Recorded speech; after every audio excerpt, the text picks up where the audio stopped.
Well, hello. Hello, everybody. I hope everybody is having an absolutely wonderful start, middle, end to your day, whatever time of day it is.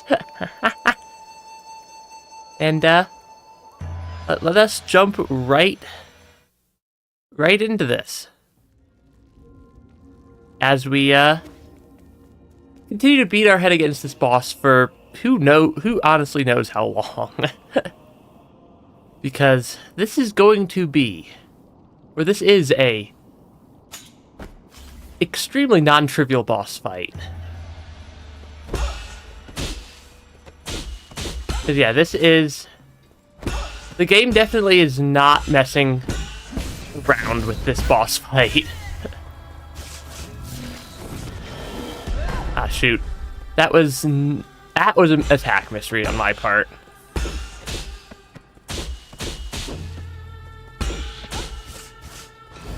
Okay, because yeah, I thought that there is definitely a tell between these two attacks. There's definitely a tell between the different attacks that Eigong will do here.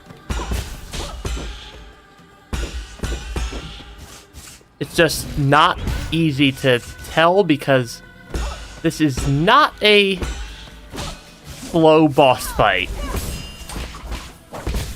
And we're trying to hit like tiny timing windows on every single one of these. Okay, come on. Come on. Talisman attacks are easy to deal with. That attacks all the attacks are fairly easy to deal with. All things considered. At least in phase 1 here. But wow. Hey Zenith, welcome to the stream. We are attempting to fight Eigong in 9 souls, and it is going about as well as I think anybody would expect this fight to go. Because this fight is brutally difficult. Yeah, this fight is brutally difficult. I still have a hard time dealing with that attack from phase 2. Yeah, I still have a hard time dealing with so many of the phase 2 attacks here. Okay, come on. Keep my health up. Keep my health above 0. Ah, that did not work. Ah, shoot. It's like if you took Hollow Knight and mixed it into...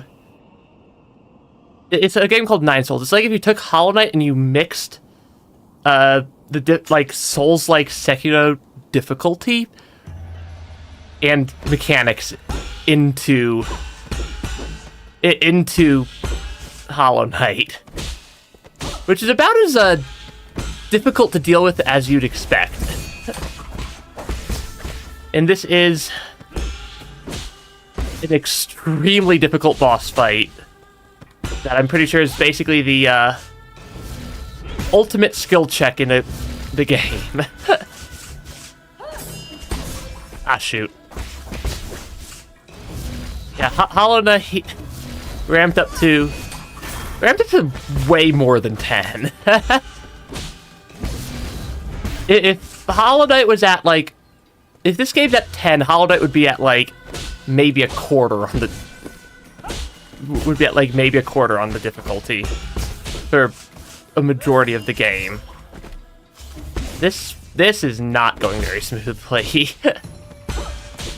Because I really need to pay close attention to what the boss is doing here. Because, yeah, this boss is, very good at just completely eviscerating you. Yeah, you take one, you make one mistake, and you've been completely just deleted from by the boss fight. Okay, come on. Come on.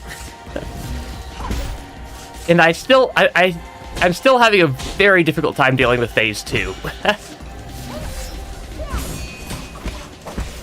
Okay, that should at least get me to phase 2. Yeah, thanks, Stream Elements, for... Because, yeah, the timing window on most of these dodges is not large.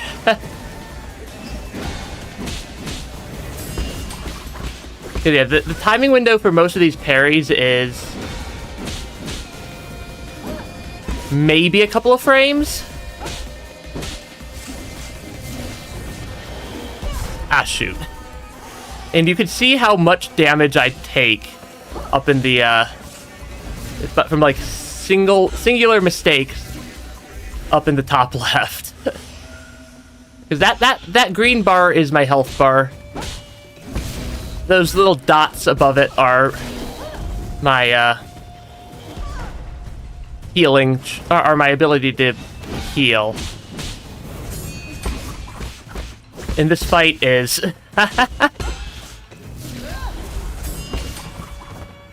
This fight is about as difficult as it looks. Okay, come on. Okay, because, yeah, I can sort of deal with that attack.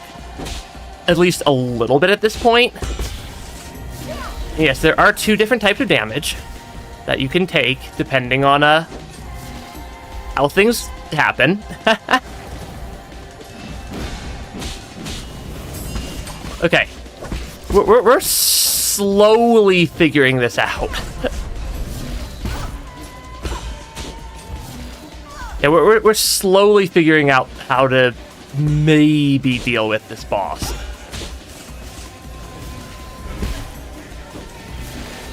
So it is not a trivial fight.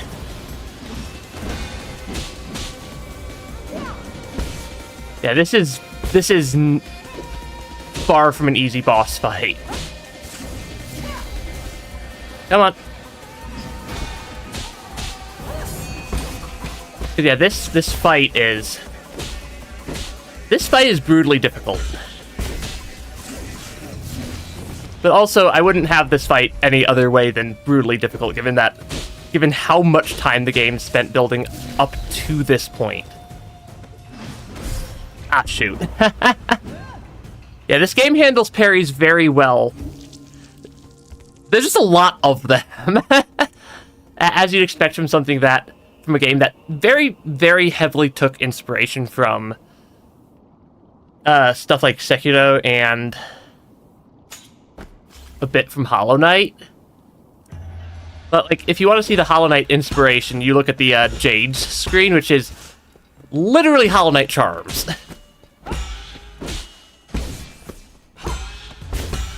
Yeah, Jades in this game are literally just charms from Hollow Knight. Without a whole lot of extra fluff there. That is called how to not do that phase. Not do that section of the phase.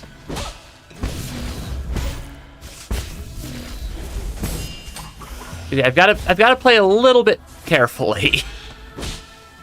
I don't have to really worry about the Yeah, I really don't have to worry about my key charges in this fight, though. Those little... Ah, shoot. Yeah, the key charges are the little circles below my health bar. You'll notice I occasionally do a different type of dodge that attaches like a little talisman that deals some damage. Right, like that one right there. Those each consume some amount of key charge depending on which type I have enabled. But yeah, you get 1 key charge per parry. They are or 1 to 2 depending on which type of parry / counter you do. Because there's a couple different types. Like, that's a different style than that type. And you can tell how badly I messed up my timing based off of the sound that it makes.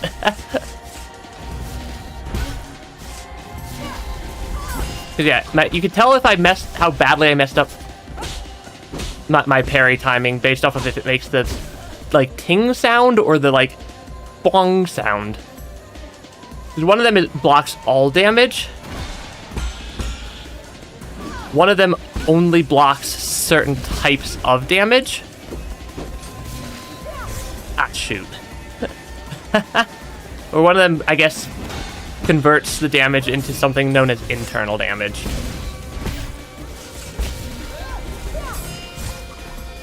Oh gosh.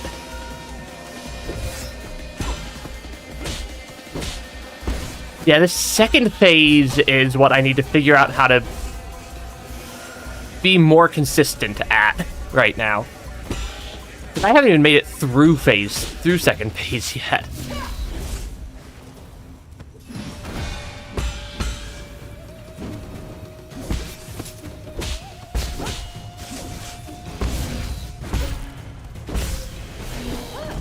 Yeah, I've never even made it through second phase on this fight. Apparently there's more than 2 phases, from what I've heard. But also, like, this is such a brutally difficult fight. It is everything you'd expect from a Souls-like fight, though.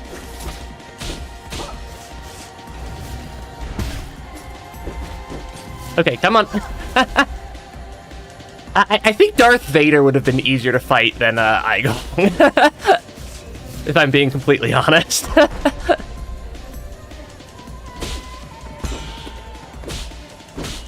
Because there's just so much stuff.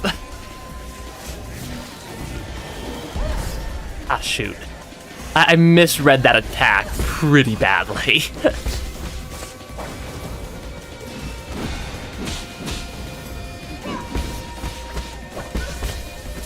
Yeah, because if I misread the attack, I'm going to take a lot of damage. And it is going to hurt.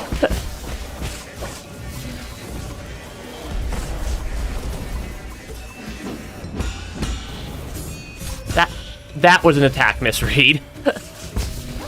Yeah, misreading attacks in this game is not great. Because yeah, Eigong will punish every mistake you make extremely harshly.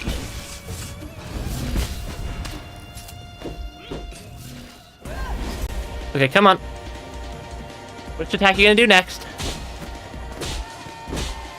Because I'm, like, basically trying to just learn the attack patterns. Okay, that did a lot of damage.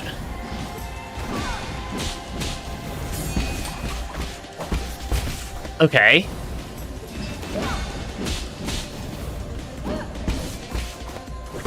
That's my first time ever clearing phase 2.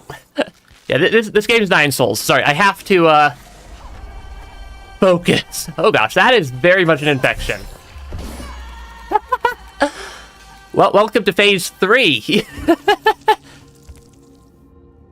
Yeah, very rare close combat, super tight timing. That is one heck of an intro to phase 3. Yeah, I've noticed. But this is a, this is a very difficult boss fight. We made it to phase 3 for the first time. That's a good sign I'm learning. Yeah, I just have to pay very close attention to what Eigong is doing the entire fight. Otherwise, I misread an attack like I did right there. And misreading attacks never ends well.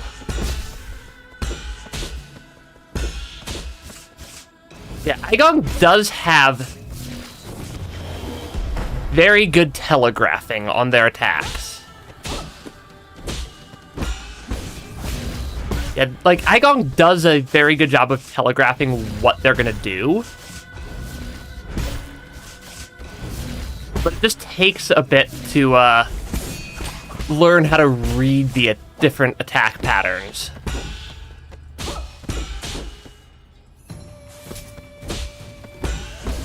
Because, like, I could tell before Eigong does their second sword strike there, which variant of the attack they're gonna do. Because there's just a lot of... It's just a lot of learning what the attack patterns that Eigong can do, or the attacks that Eigong can do are. To learn exactly, to be able to effectively counter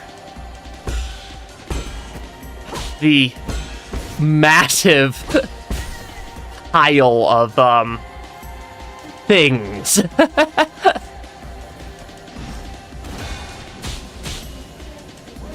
Learning how to deal with that attack has proven challenging. That phase 2 starter attack that Eigong will do. Yeah, this one. Because it is some rather difficult timing on that attack. And, yeah, getting hit by Eigong's talisman does not end well for me.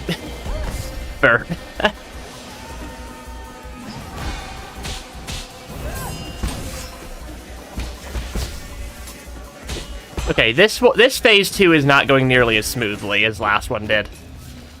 Because, yeah, you really don't get any wiggle room in this fight. Yeah, you really do not. No, this is one single difficulty. Or rather, the game is one single difficulty. Apparently this boss fight has an easy mode and a hard mode, and we're on the hard mode.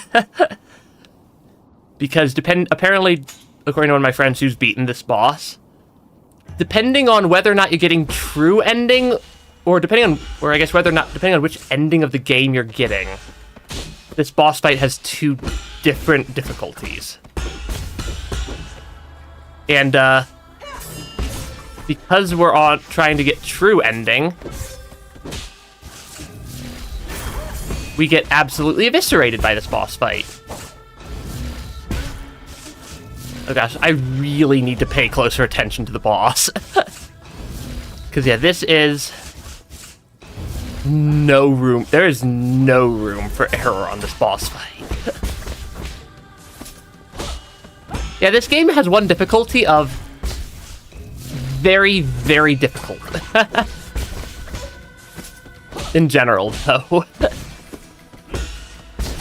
Because there are other bosses in this game that have taken me quite a while. I misread something there.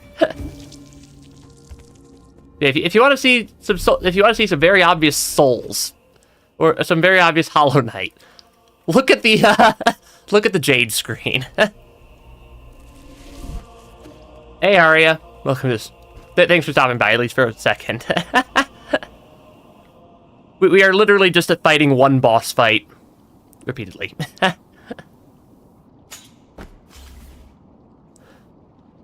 Come on. Okay, 1. Yeah, if Eigong starts the fight off with this attack, it's always going to be a 1-2-3 combo of 2 talisman, 1 death orb. Yeah, that attack is... I was previously attempting to parry the attack behind Eigong, but that has not proven to be an effective strategy. Neither has failing to read the attack. Come on.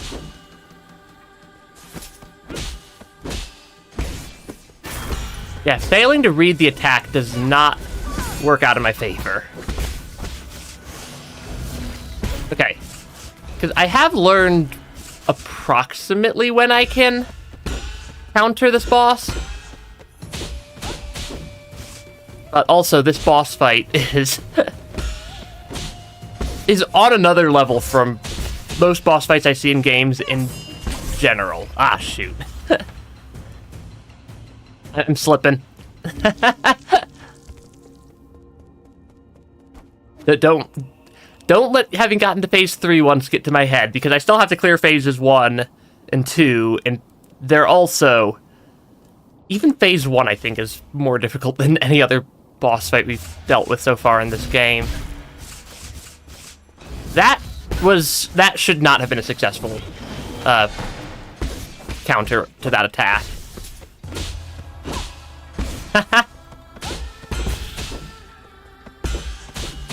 Yeah, this is...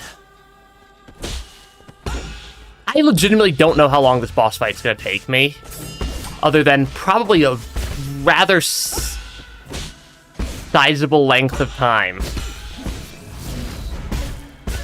That's about the what I know. So yeah, this fight is... That should not have worked. Okay, that's gonna be stab, stab, stab. Because, yeah, this fight just does not give you breathing room. At basically any point in the fight, you just don't get breathing room from this boss.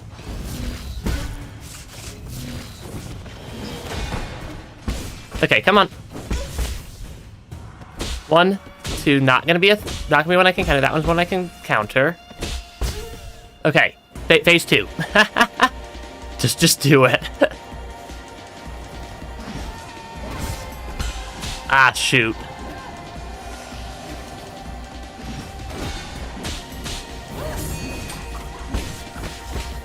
Yeah, it's very important to actually get the talisman attack off sometimes.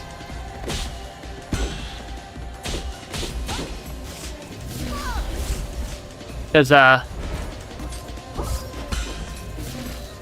it's very important to make sure I actually can land a talisman onto Eigong at times, because that is our main way of dealing damage, is reading which attacks I can... reading which attacks I can counter in what way is generally how I can deal damage to Eigong. Because there's openings I can deal damage here. There's just not a lot of them. And if I'm trying to react after the fact, we're already too late.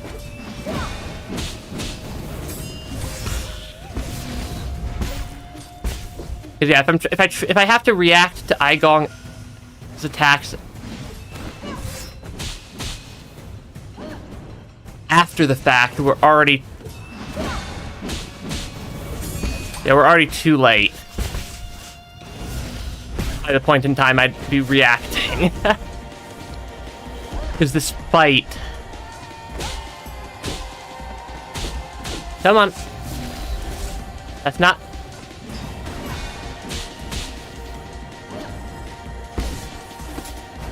Come on. 1, 2. Get a talisman off. Yeah, the fight is very much about the tiny time windows in reading attacks just enough to, like...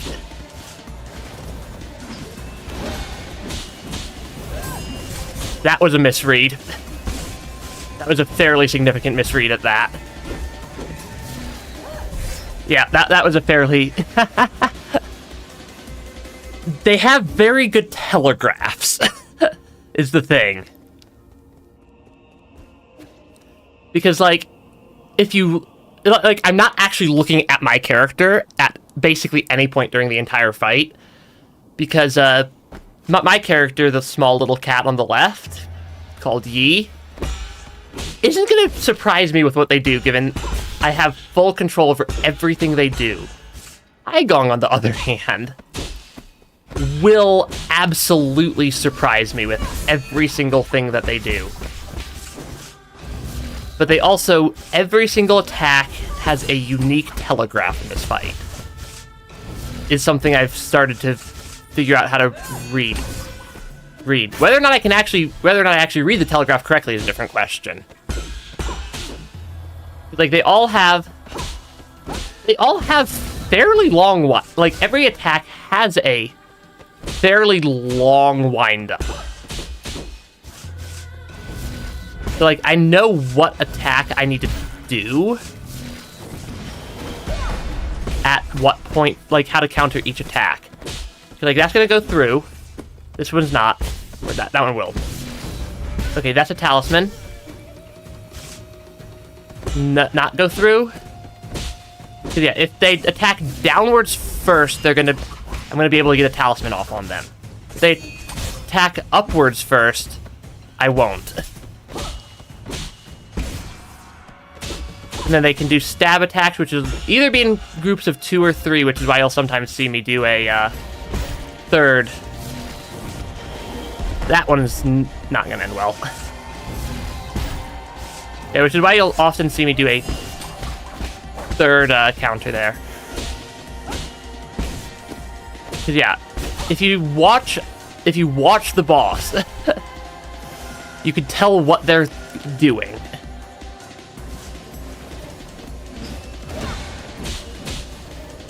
Like, it is very well telegraphed what Eigong's gonna do at any given point in time. And the patterns are very, very consistent.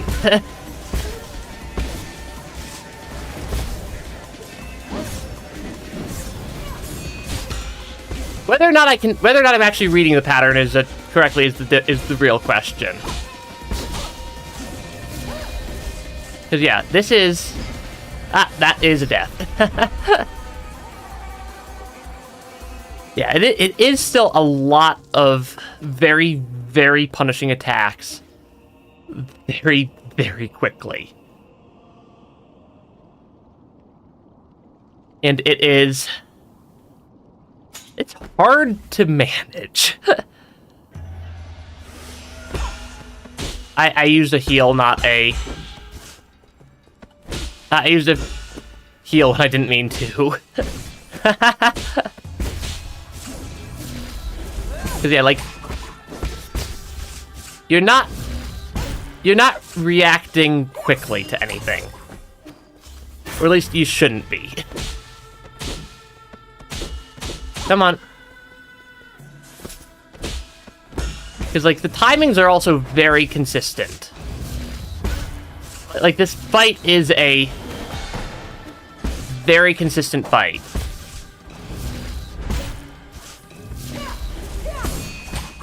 But also, you just have to learn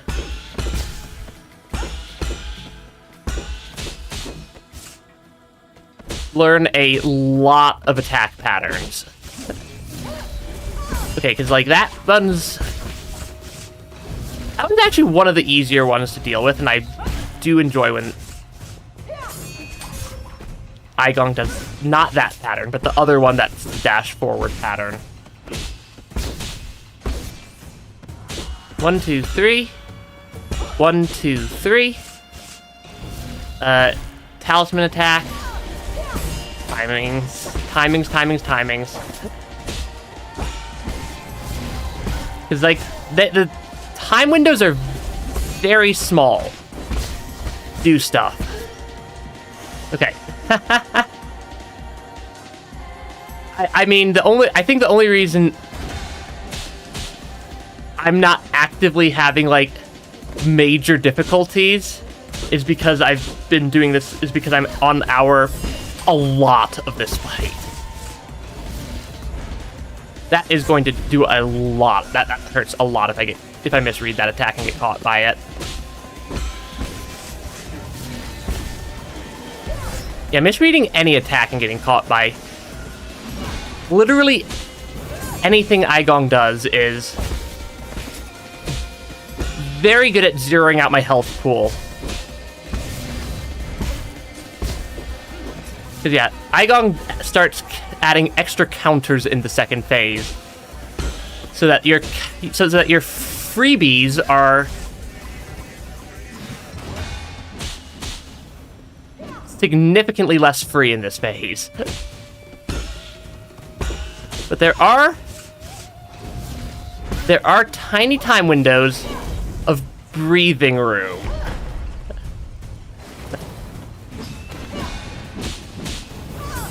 There are very, very small timing windows of breathing room if you read attacks correctly. That is... I thought that was probably going to kill me. That did not kill me, though. We are out of heals, though. Yeah, this is...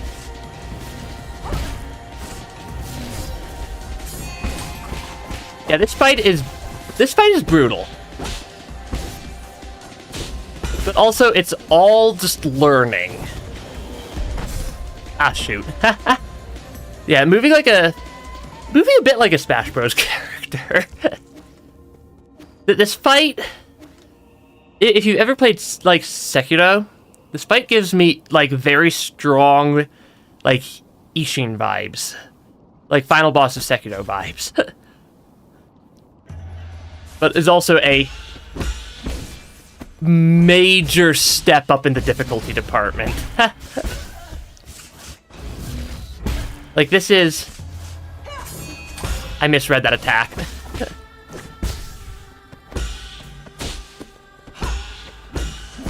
Yeah, misreading attacks is not optimal.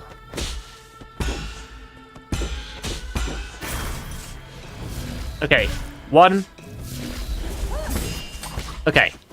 Yeah, the Crimson stuff is also very different to parry than the not-so-Crimson attacks. So you'll notice that some of the attacks leave either, like, Crimson Flames or, like, Crimson Marks, or, like, Crimson Marked. Those require an entirely different type of counter than a normal parry. I mean, also, like, yeah. This game's combat system is very, very well-tuned. But it's not well-tuned to be easy. It's well-tuned to be right at the brink of, being possible.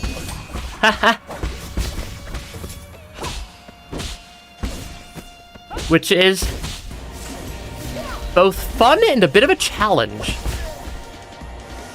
Okay. I play a lot of Souls-like games. That was not a smooth start to the fight.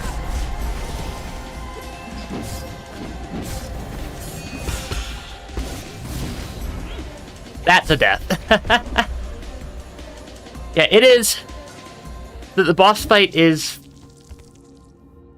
very... as I hope that the stream conveys, this boss fight is exceptionally, extraordinarily difficult.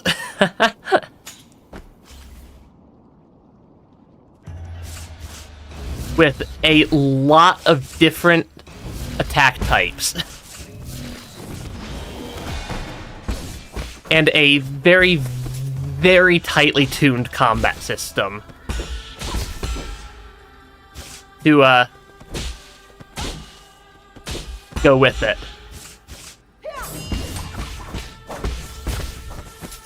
One, two. This is also... Yeah, there was one other definite skill check boss a bit earlier in the game as well. That took us, I think, 3 hours to beat one of the earlier bosses.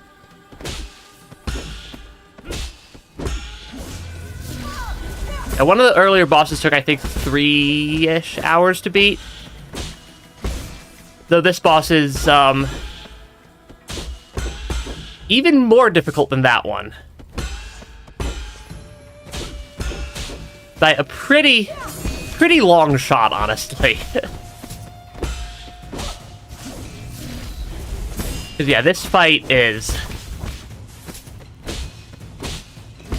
Like the devs definitely knew what they were doing for making a very, very worthy challenger for this for this fight.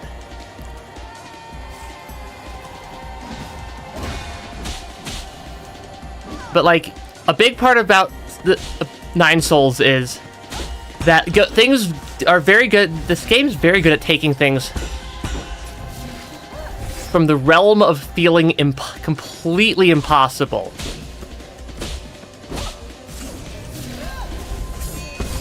to the realm of, okay, that feels like it's only borderline impossible, to the realm of, look at what I just pulled off. It takes most fights from that realm of impossible to possible very, very well. It's just a brutal teacher.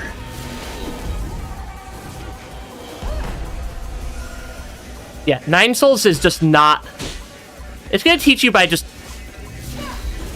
bashing your head in.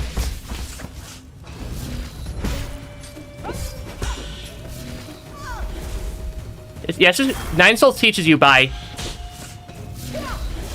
forcing you to actually learn the game's mechanics. Rather than...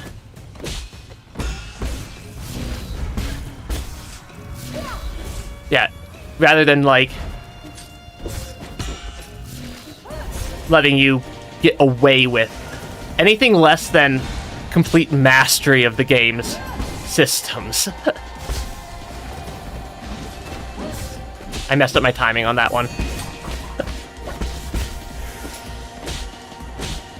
Yeah, messing up my time. That attack with the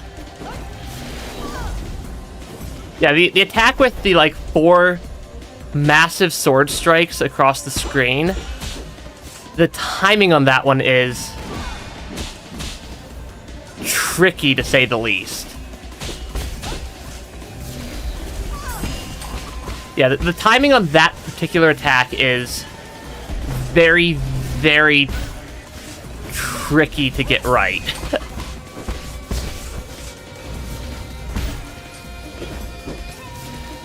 Come on. Come on, Eigong.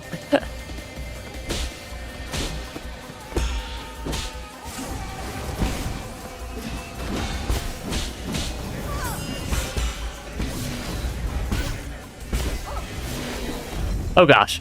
That got slightly chaotic right there.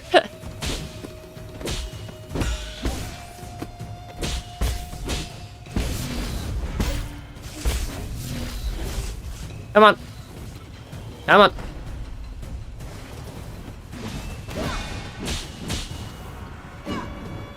There's definitely a tell for the timing on that attack, is at least the good news. Is that Eigong definitely has tells for all of the attack timings. Okay, phase 3 for the second time. Yeah, that pink stuff is also a, like, absolutely wild level of infect. It is, like, basically an infection that is technically Eigong's fault. Holy cow, that attack.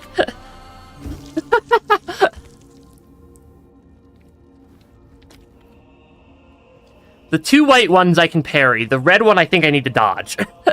I think is the play there. I think it's parry, parry, dodge for that attack.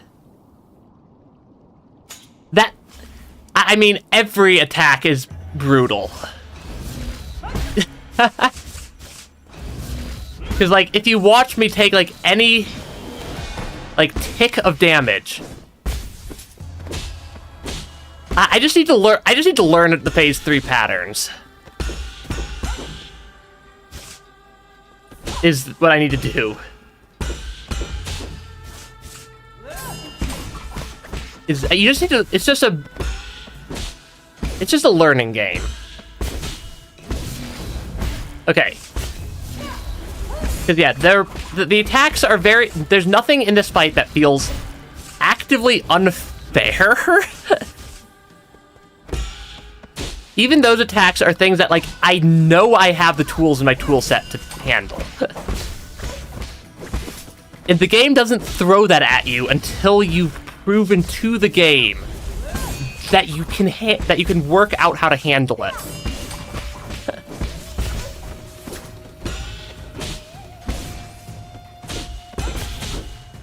like the game definitely.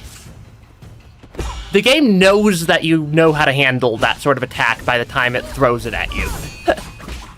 You just have to learn how the Eigong fight wants you to handle that particular attack.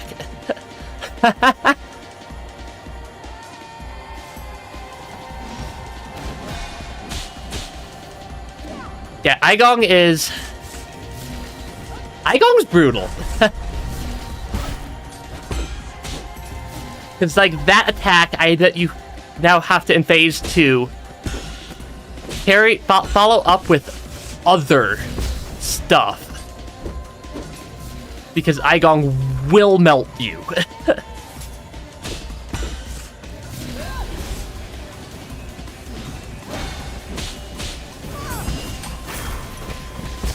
Yeah, this game does not mess around. Yeah, there is. Yeah, I have to like read chat between the attempts. Is the thing. Because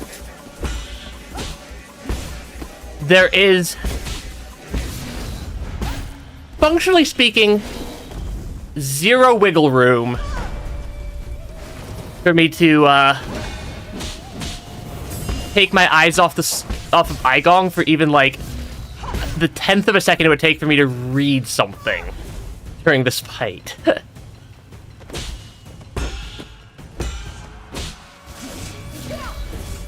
Because yeah, there is a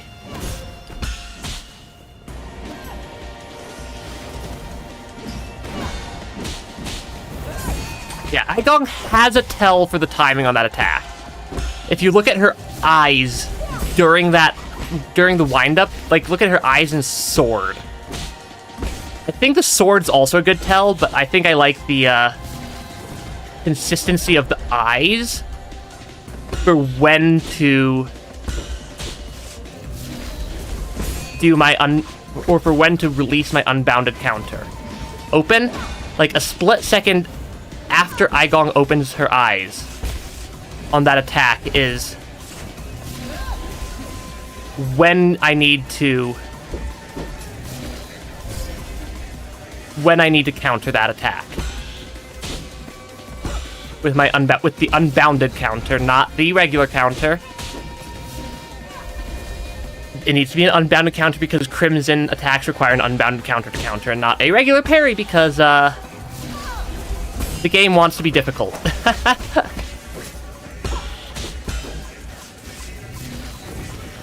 Okay, that attack is... I'm not 100% consistent on evading that particular attack. Come on. Like, you know I got that attack correctly because I won't take damage. Okay, that attack is... That attack is brutal.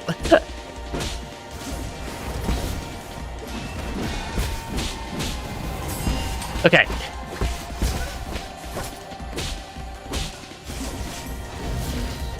That is gonna not kill me, really. I thought for sure that that attack would have killed me. Or that misread would have been the death of me. Okay, phase 3, again. Yeah, this game... The way that this game says congratulations is by,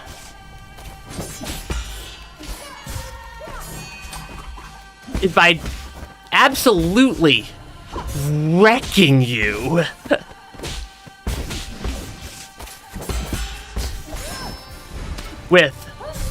Yeah, the way that this game congratulates you learning one thing is by throwing something even harder in your way. There is... It feels good to actually be having a challenge. But the game is just brutal with this. Like, there is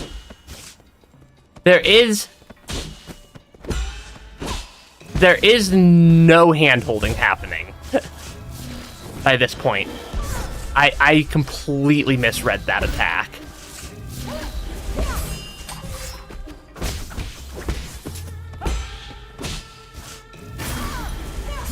Yeah, I completely misread some of those attacks right there, which is not great because that's a lot of damage for early on in phase 1.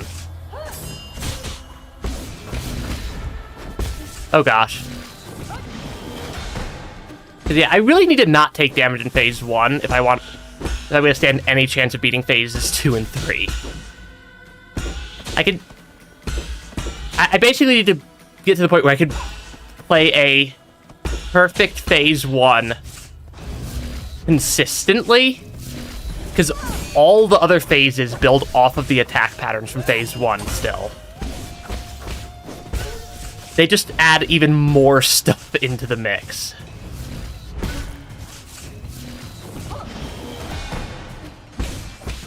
Because yeah, phase 2 is just phase 1 with more Crimson Flame attacks. Phase 3 is just phase 1 with the, like, all-screen flashing attack. Like, they both build on top of the phase 1 attacks. Hey, Smacky Cats. Yeah, the note is still, if I'm, there's a very good chance I'll respond to your messages after an attempt at this boss fight. Because, if I try to read messages, that's what happens during the fight. One counter there. Okay.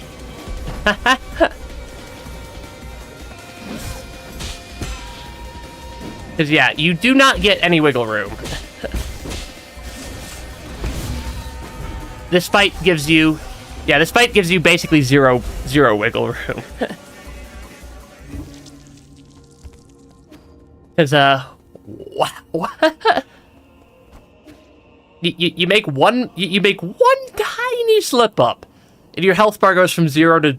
or from full to empty in, like, under a second from one slip up in this fight. Okay, 1 talisman, 2 talisman, unbound to counter the death sphere. 1, 2. Okay, there we go. That was a misread. That was a rather bad misread. Because the talisman attack is probably the worst one to misread. Because if I misread that attack, I am going to take a lot of damage.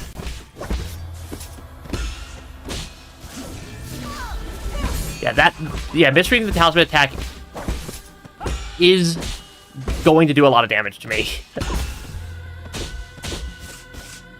That's probably the single most important attack to not misread in phase 1. And then for phase 2, it's the timing on the other attack.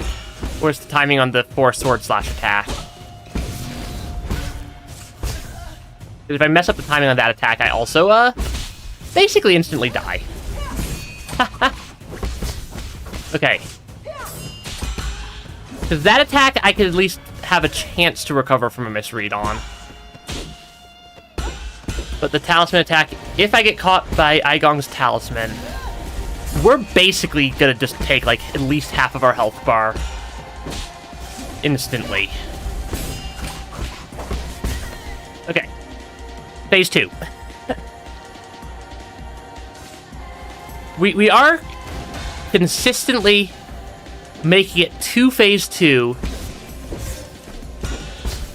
and occasionally even being able to handle stuff in phase 2.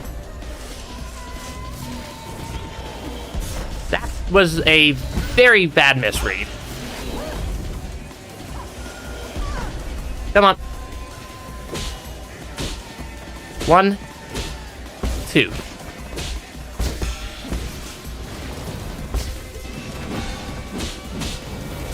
Okay.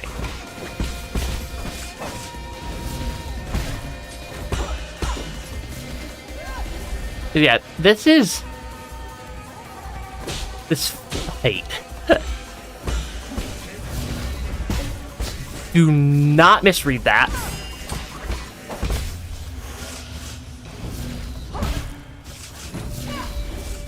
Okay, because yeah, there's like 3 different varieties for what Eigong can follow that dash attack up with in this phase. All of which are brutal.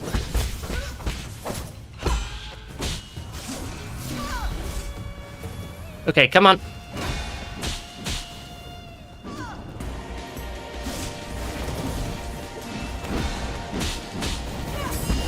Okay. It's all about learning the, it's all just about learning attack patterns. I should not try to punish that attack in phase 2.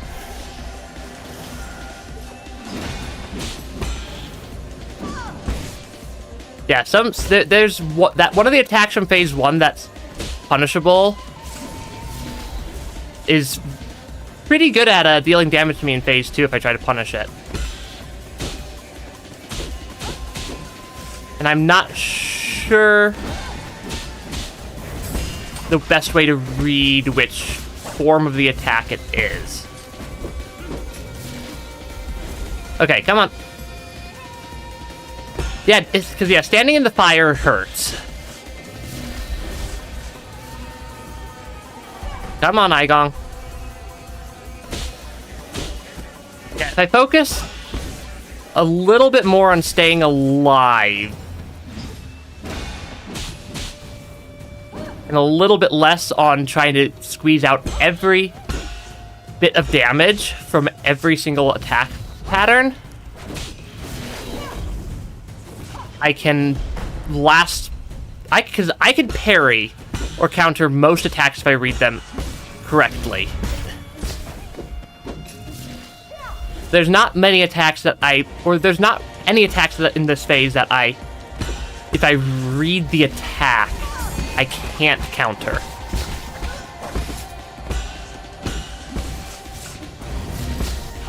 But yeah, that particular... Trying to counter that particular attack is... painful.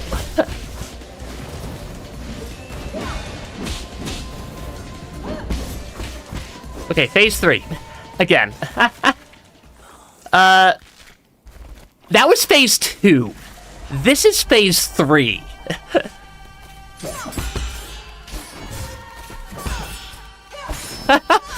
Which, welcome to phase 3. Welcome to why I'm having a hard time still.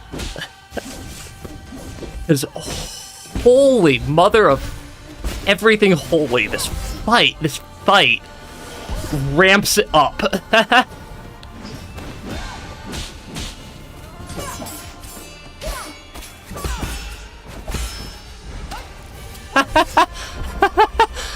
Okay, then. Yeah, that one is going to take me a little while to figure out. Because, yeah, that's why that's the answer to how hard could this boss be. Also, what you're not seeing is that I get, like, I have to... For every parry, it is under a quarter of a second to not take damage. Times about, like, several hundred. Yeah, it's like times several hundred on the, like, very quick parry timings. With a boss fight that punishes every mistake extremely harshly. You basically have to play at least phase 1 way more perfectly than I am right now.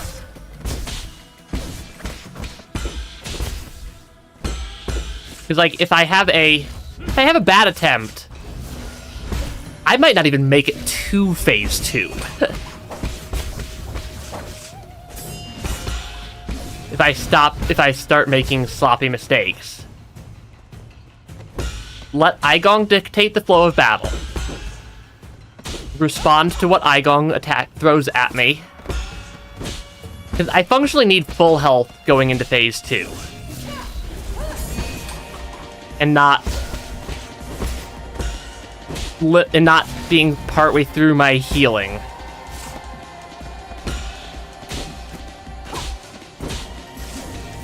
Okay, that's gonna be that attack. I do think it is a 3-phase boss fight, but also not much of a consolation when that's what we get for phase 3.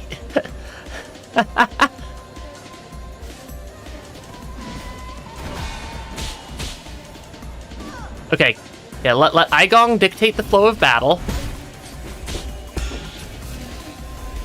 Because, yeah, this is...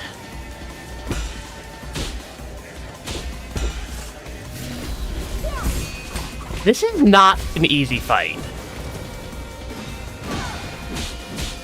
Are you gonna do that attack? You're gonna do that attack. Because there's 2 ways that Eigong can...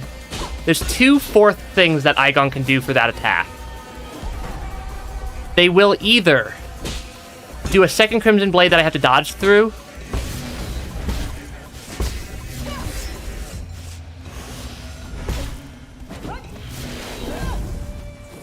Yeah, Eigong will either do a Crimson Blade that I have... A second of that initial Crimson Blade that I have to dodge through. That I messed up dodging through that time. Or they'll charge at me. And do that attack.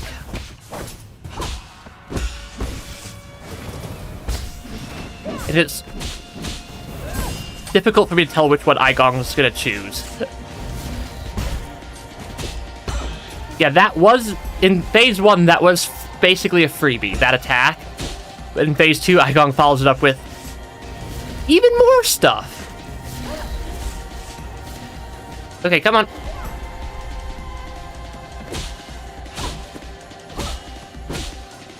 Because, yeah, the game is not gonna hold your hand. And is going to, basically absolutely eviscerate me. Because it punishes any tiny mistake extremely hard.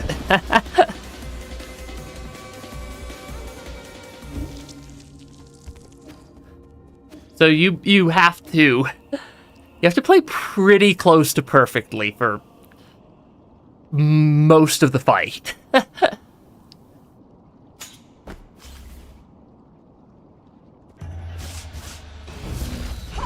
Because, yeah, there's just so many little things. The combat system that the game has is extremely well done, though.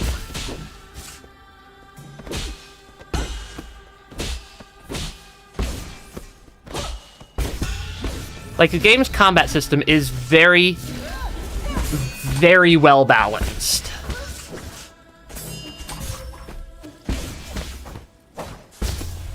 I need to get better at reading that attack first try. Cause yeah, it doesn't let up the yeah, Eigong does not let up the heat at any point during the fight. And will punish every single tiny slip up very, very harshly. Ah, shoot.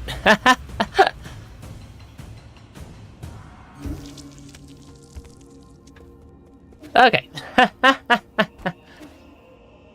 Whew.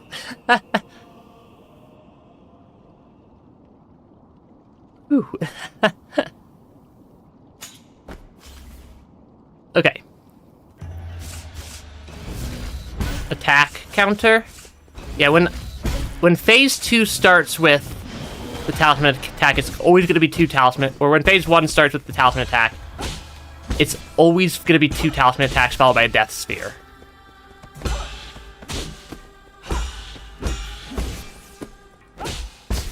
But yeah, Eigong gets to dictate the flow of the battle. It's just my job to not let Eigong deal any permanent damage to me. Internal damage is whatever. So long as I don't take permanent damage, I can recover all my internal damage by...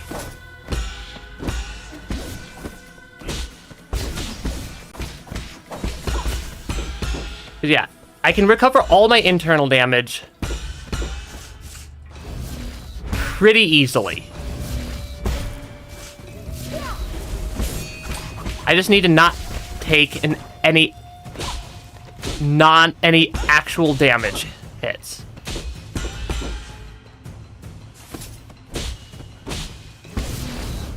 Okay. Handle that. Okay. Because, yeah, the red damage is what I mean by internal damage. Yeah, the red damage is internal damage, black damage is actual damage.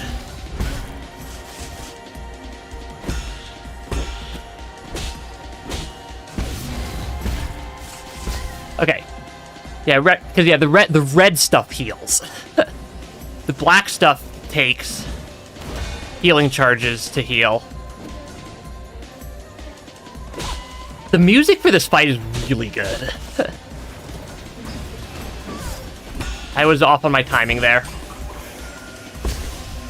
Yeah, if I take an actual hit, it'll convert all my internal damage into real damage. It's part of why taking anything that deals in actual damage is such a big deal, because internal damage, if it stays as internal damage, is healable and fairly straightforward to heal. Because there's about multiple ways I heal internal damage. I heal internal damage with perfect parries. I heal internal damage with by dealing damage, and I just heal internal damage over time.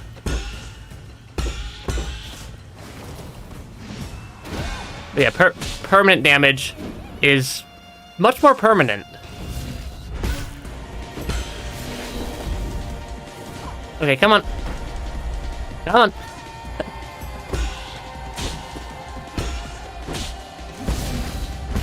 Yeah, this is brutally difficult. And you could see how quickly I take damage if I make one tiny slip up.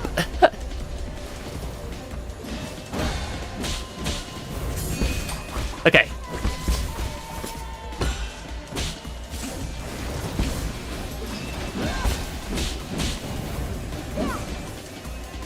Come on. You're gonna counter 1, 2. Okay. 1, 2. 1, 2 talisman attack. Come on. Yeah, the fight is... Yeah, there's no rest. No time to make mistakes either. Okay. Because, yeah, you need to both... Okay, because, yeah, it's just difficult.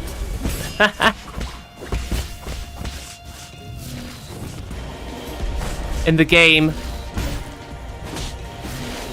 is not pulling its punches at this point. Because I have to prove to the game that I fully understand the entirety of the combat system of a very complex Metroidvania Souls-like, which is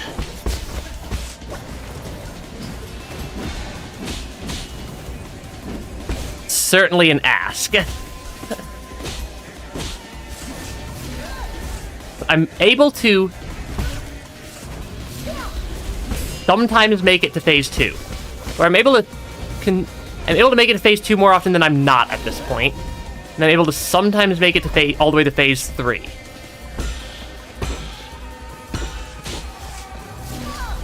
Yeah, do not view tiny sliver of health as, oh, I'm doing well. It is just a sign that, yeah, I'm like hardly looking at Eigong's health bar for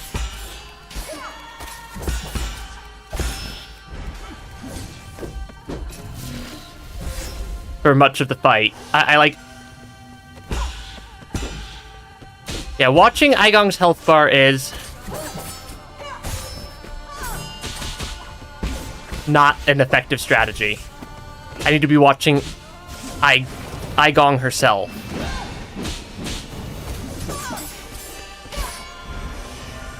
That's a death.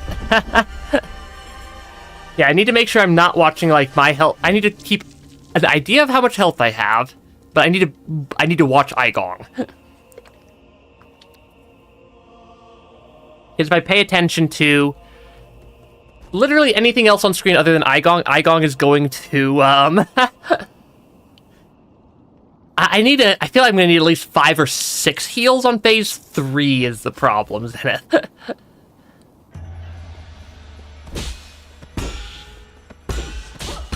And I also just need to get better at reading the attack patterns for phase 2 and phase 3. Because, like, my phase 1 used to look much more like my phase 3 did.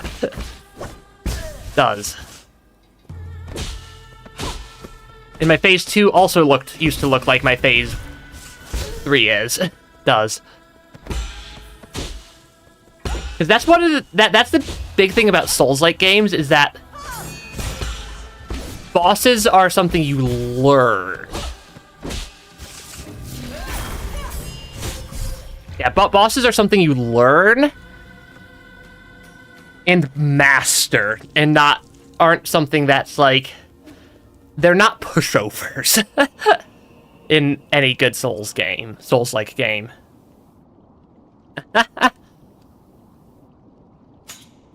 But yeah, it looks like Revenge of the Sith.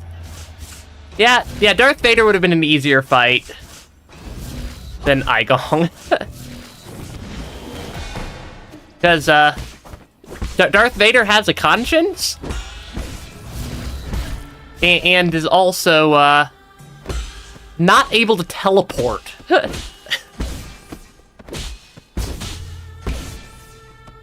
1, 2.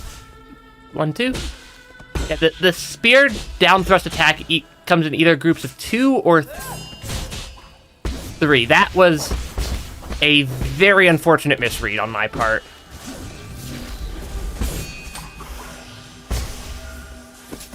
Yeah, misreading that attack always ends poorly. Okay, talisman attack is also pretty rough. Yeah, taking damage at all in phase 1 is a problem.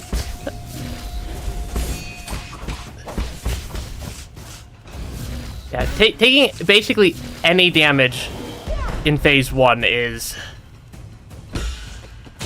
not good. Okay, that's going to be a charge attack. Okay.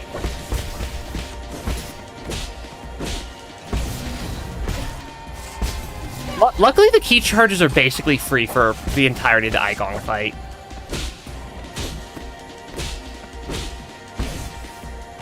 Yeah, like, cause yeah, the little mini circles underneath my health bar are basically free.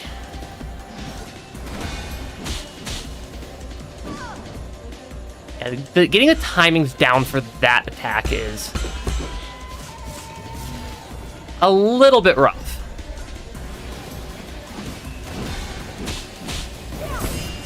Because yeah, Eigong punishes.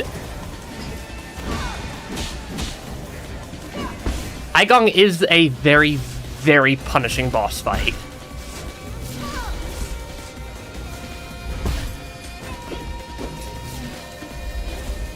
Yeah, this is just a very punishing boss fight. With basically no margin for error.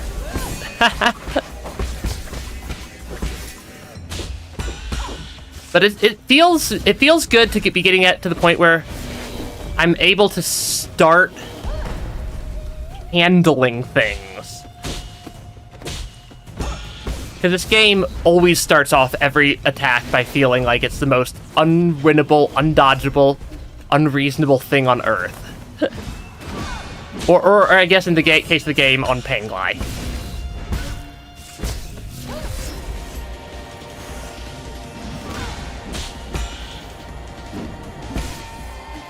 Because yeah, this game's world is heavily based on we're not from Earth. We're a cat. We're a Solarian from the planet Penglai is what we are. Which is good. There are humans in this game, actually.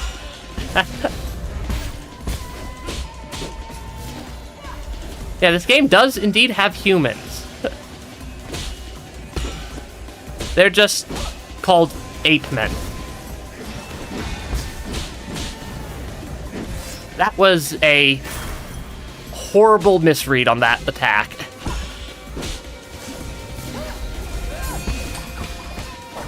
Okay, come on. Yeah, this fight is just constant.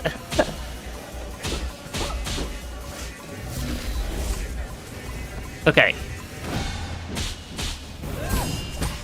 Yeah, there's just, you have so little wiggle room. And yes, I am, like, actively using every button on my controller to, handle stuff in this fight.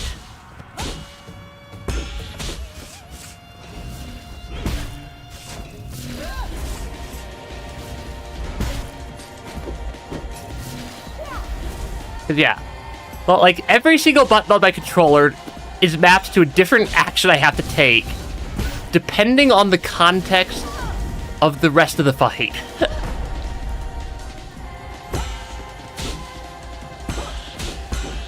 And I also have to get all the timings for everything under the sun. Basically perfect. Okay, that is 1, 2, 3, 4, 5, 6. There's like 2 analog sticks, 4 triggers, 4 for my right thumb. Yeah, 1, 2, 3. I'm using 1, 2, 3, 4, 5, 6, 7, 8, 9, 10 buttons and 2 analog sticks. And I have to pick which one to use at each point in time based off of exactly what's going on screen. Because every attack requires a different combos of those things. And the game does not make that feel unreasonable, is the cool part. And like short presses, long presses are two different actions for a lot of them.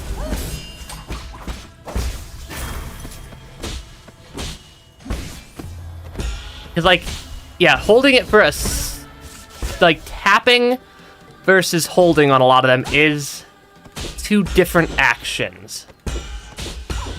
And also some of the actions are timing dependent. So like some of the actions are based off of when I use them relative to when Eigong would have dealt damage had I not done the action. But like it is a very, very in-depth combat system that this game has put together. Okay. Because you have everything from perfect parries to... Yeah, you have, like, precise parries, imprecise parries, unbounded counters, dodges, key or talisman, various talisman attacks. My standard triple slash attack. Like, that was 2 imprecise parries followed by a dodge. There's an arrow attack that I really need to use more often.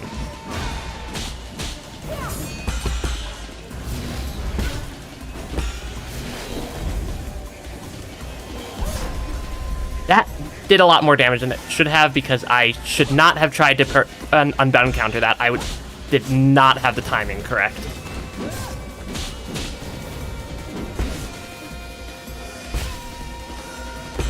Yeah, there's just so many parts to this game's combat system. Because there's also all the iframes and... Yeah, there's all the iframes for different attacks, timing windows, and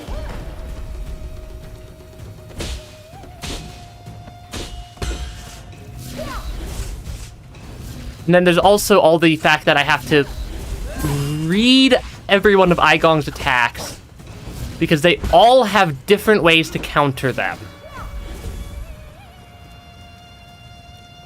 Yeah, every single thing that Eigong does has a entirely different combo of actions to counter successfully. Because, yeah, there's just so much variety.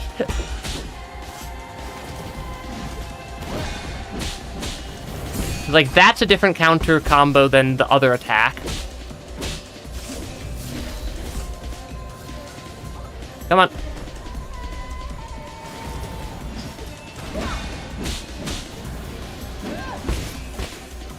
Yeah, it's just brutal.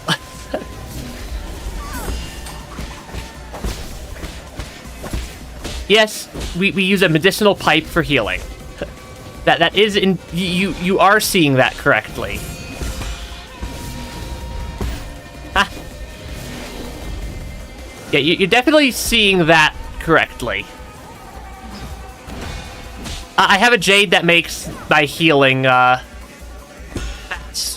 healing animation faster because the default healing animation takes absolutely forever. And there are even fewer windows for the full healing animation and that aren't the accelerated one I'm using.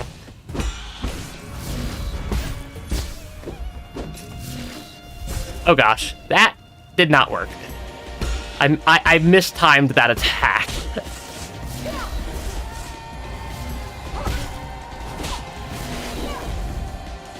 Oh gosh.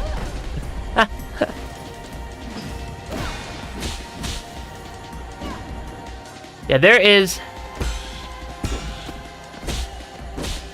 You have no wiggle room for mistakes in this game, in this fight.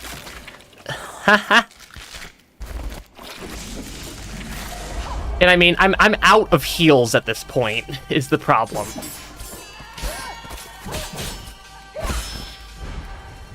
And we're dead. Yeah, getting caught by the talisman attack is not great. Yeah, not great to get caught by the talisman attack.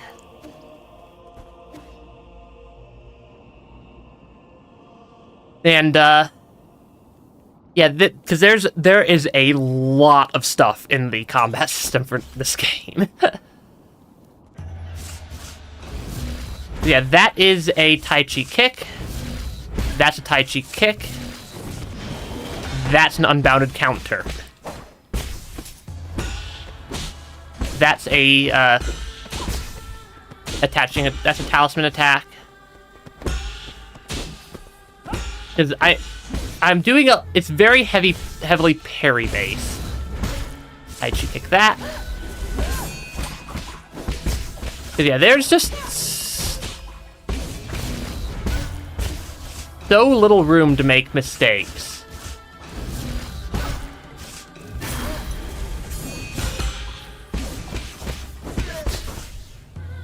One, two. If Eigong swings up first, I can't counter it. If Eigong swings down first, I'm either going to be able to counter it, or they're going to do their jump up in the air attack, which means I can do that counter instead. 1, 2, 2. That was very close to taking damage.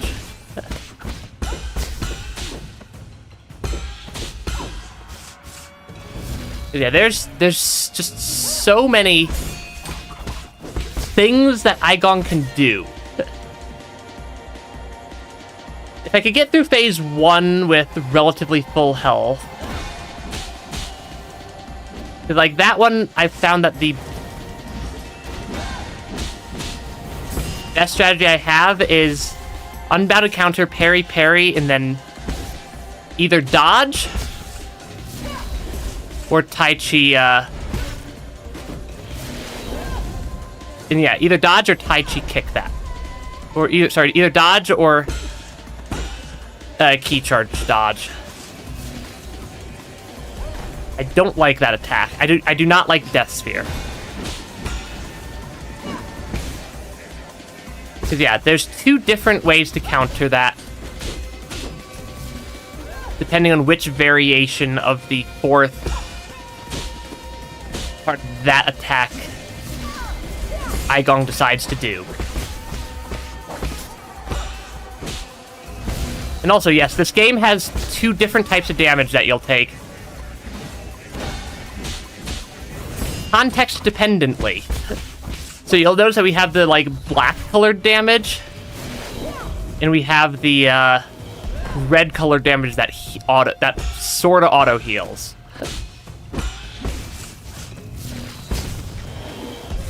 That did not work out as planned. Do not stand in fire.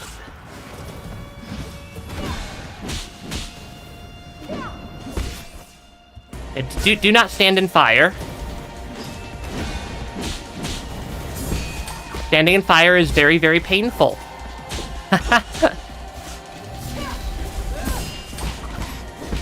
Okay. Yeah, the Crimson attacks also require entirely different mechanics to dodge than the white attacks.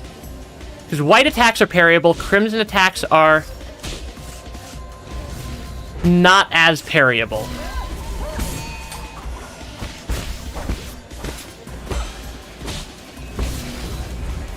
And that was me getting hit by Eigong's talisman attack. Are you gonna do that attack? Yes, you are.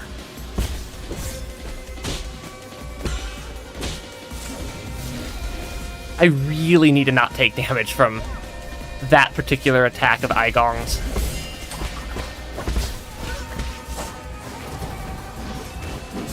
I was a split second early on the timing there. And we're dead.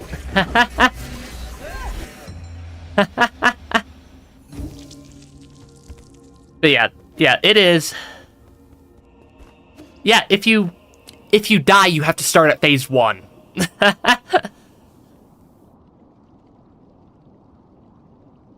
Yeah. Because you go phase 1, 2, 3, and you have to clear all 3 phases in one go. And it is not easy. Okay. Come on. 1, 2, 3. Yeah, this is phase 1. Phase 1's the calm, easy phase. Yeah, phase 1's our calm, easy phase.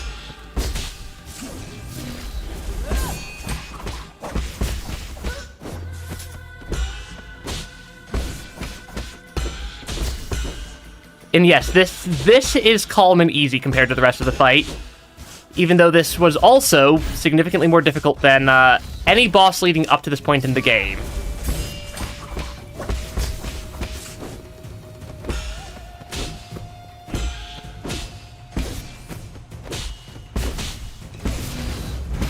Because, yeah, this is...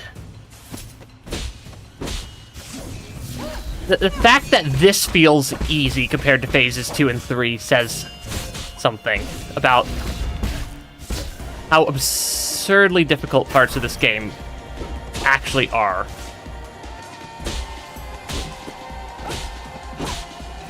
I have managed to do, I think, at least one damageless phase 1.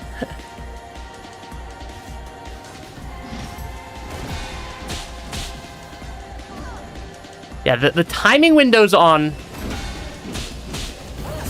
dealing with this attack or that attack are not huge.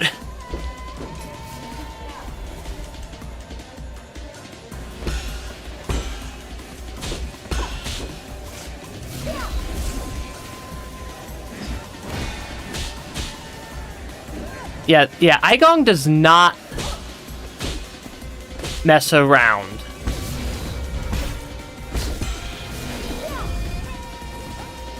Okay, come on.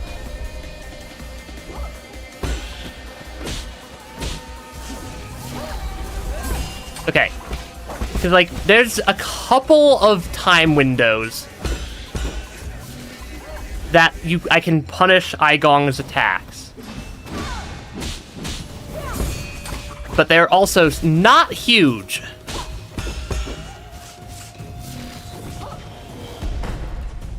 Yeah, the punishment windows for Eigong's attacks are very, very tight time frames to deal with anything.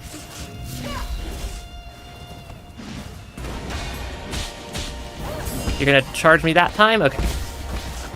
There is... hell. There is always a tell in this game.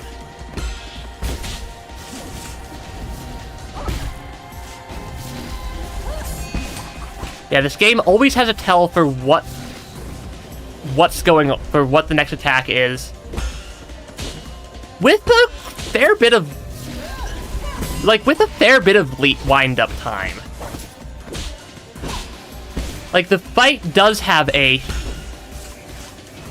lot of wind-up time on all the attacks.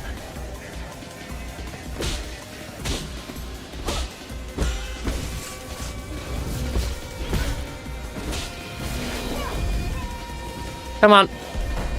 Come on, that is not a good spot to be in.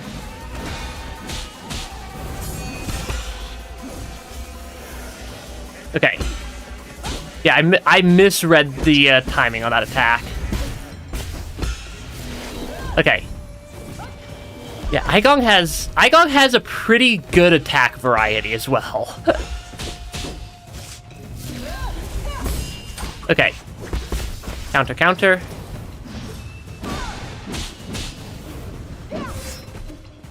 Yeah, I need to make sure I pay attention to everything that Eigong is doing.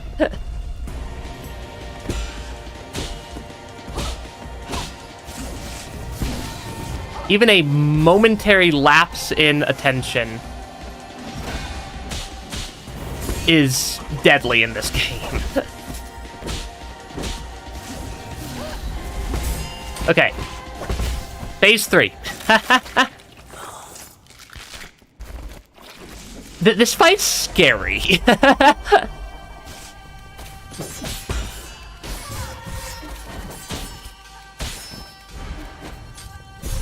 Yeah, this fight is terrifying. I don't think this fight has, or this game has something similar to the Pantheons from Hollow Knight, as far as I'm aware. But yeah, this fight is... this fight is difficult. We're at probably... We probably spent 2 hours on the fight last stream. We're at an hour and a half this stream. I spent like an hour and a half off stream just practicing phase 1.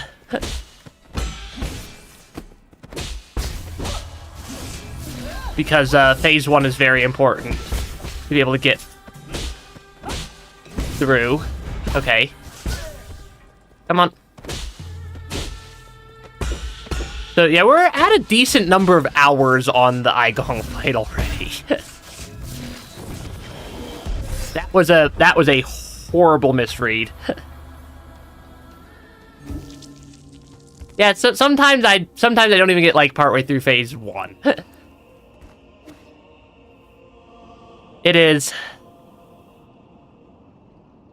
Fight is difficult.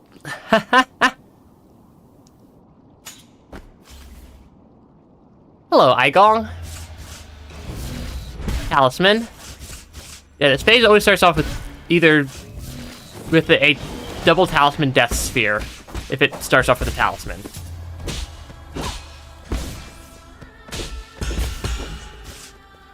Because yeah, this is...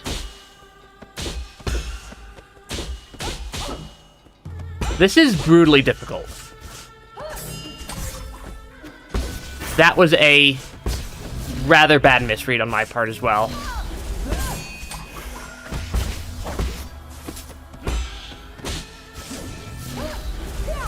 Yeah, I need to not misread Eigong doing the attack where she like has the sword circles behind her attack. Because misreading that one does not end well. Ever. Yeah, misreading that attack is probably the biggest problem I have with phase 1 still, is misreading that attack and basically not evading that attack correctly. Okay, there we go. I'm getting more consistent. I'm getting more consistent at both phase 1 and phase 2, but the game is the game is brutal.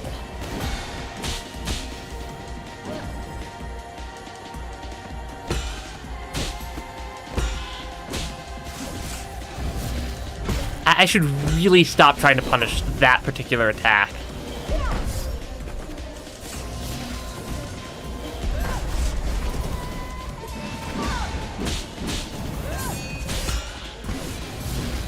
That was a very, very bad combo of misreads right there.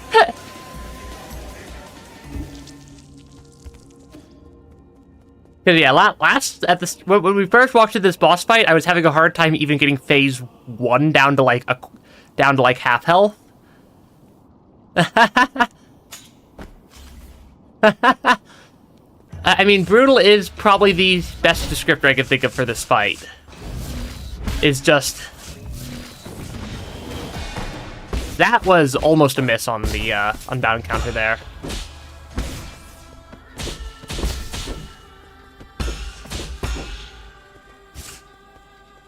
One, two.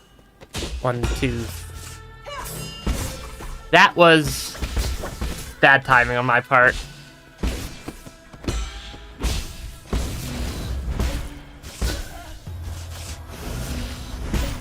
Okay, come on. Like, we have decent healing. But also, make silly mistakes, and it doesn't end well for my health pool. Because we really need to be able to get through phase 1 consistently without using any of my healing flash charges and being at full, if not, or near full, if not at full health as well.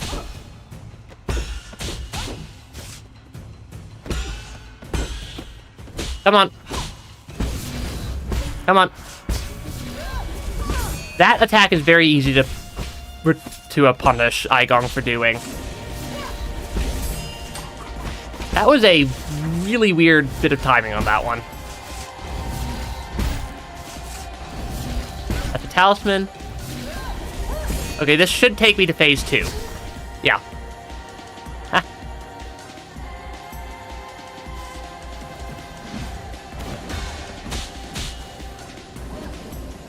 Yeah, even learning some semblance of timings for each phase.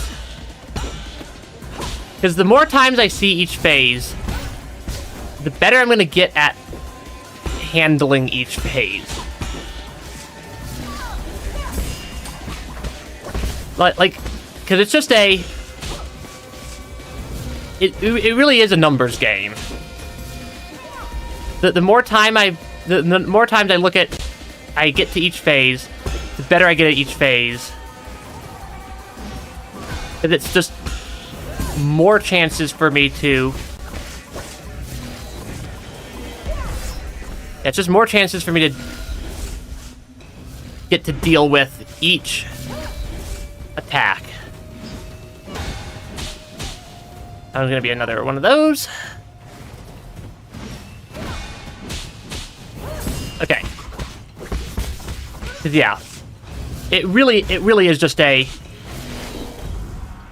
get familiar with each phase, learn the attack patterns, learn what wiggle room I have.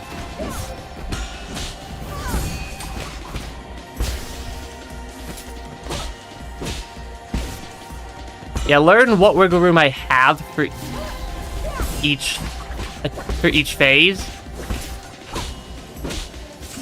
Because it's not all dealing damage. It's also knowing when I even can deal damage.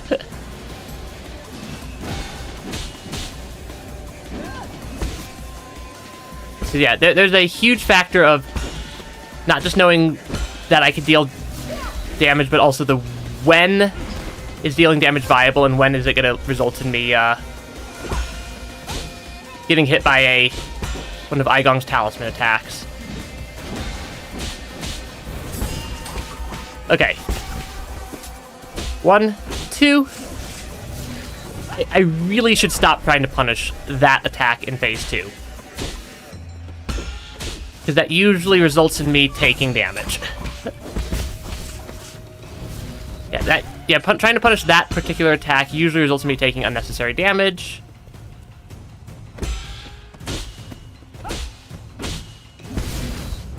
Come on. Which attack are you doing? That one.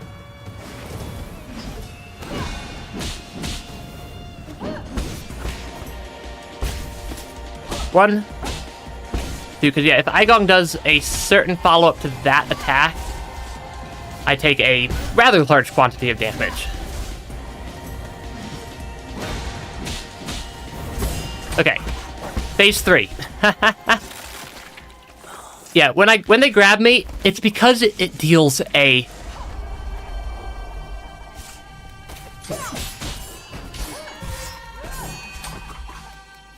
It deals a hilarious amount of damage.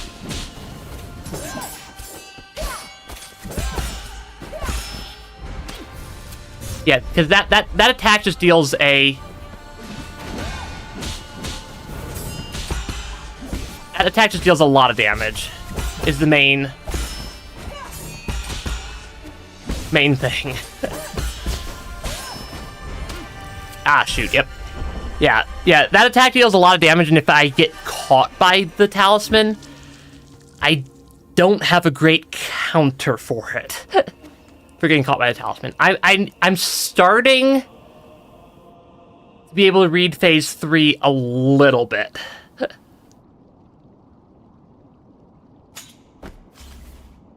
I'm starting to be able to read phase 3 a little bit here. Which helps.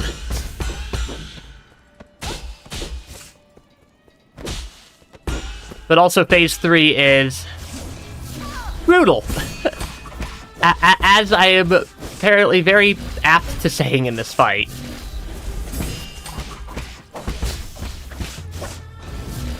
Okay, dodge that. Yeah, it's just a... That was almost a, damage.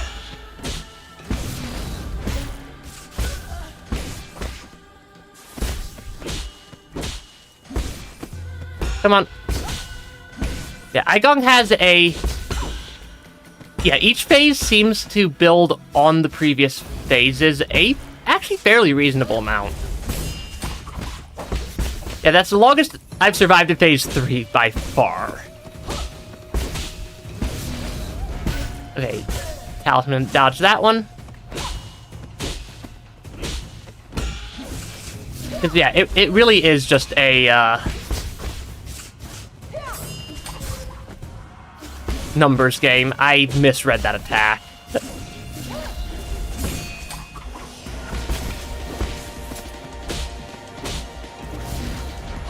Ah, shoot. Do not focus on... Okay. Followed up by, not even making it through phase 1. Because, yeah. Yeah, I just need to learn the it's just learning patterns. Well, like, that's the thing, that's how you do... That's how Souls-like bosses work. It's pattern recognition... They're very heavily pattern recognition-based boss fights. That require you to have learned and to master the game's mechanics. Be that parrying, dodging... And you have to do it at a pretty high level. Yeah, that is a fairly bad misread that I managed to save. But yeah, sometimes I can save a bad misread. Sometimes I can't.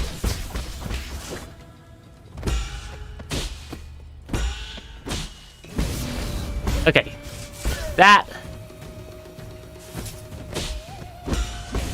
Don't get greedy is the name of is the other name of the game.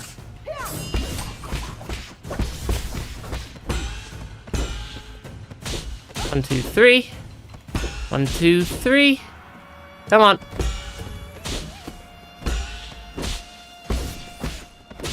Come on. Come on, Eigong.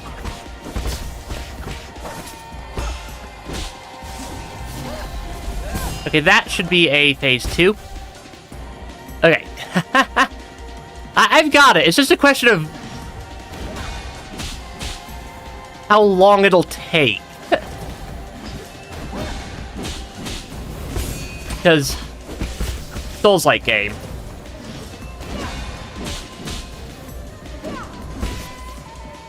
Is, you do not get... Yeah, you do not get a break. I am legitimately having fun with this boss fight, though. Like, I am a huge fan of Souls-like games in general. Because of the, absurdly high difficulty ceiling that the games offer. Ah, that is a death. Do not stand in the fire. Yeah, yeah, Souls-like games that have a decent combat system, but good boss fights. Yeah, you definitely cannot brute force this game. At least everything in this game. There's definitely some bosses in the game that will skill check that you're actually playing, that you're actually engaging in the game's combat. That did not work.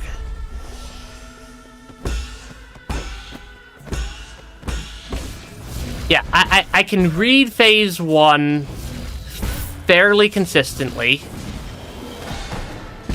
I'm getting to the point where I can read phase 2 fairly consistently, and I'm starting to be able to read phase 3. Yeah, the later phases are so brutally difficult that I'm getting to the point where I'm, like, getting very good at dealing with phase 1. If for no other reason than needing to do phase 1 so many times. I have no idea why I took damage, how I took damage right there. Actually, I think I know what I did wrong. Just a lot of 1, 2, Eigong. Yeah, the game's not gonna let you just beat the game for free. Come on, that should be enough damage. Okay. I've pulled a couple of hitless phase 1s off. I'm starting to get to the point where I can deal with phase 2. I've dealt damage in phase 3 at least once.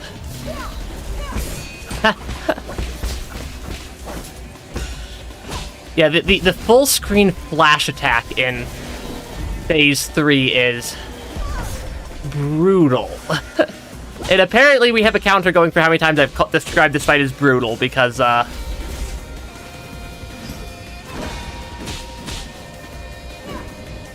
it's a lot.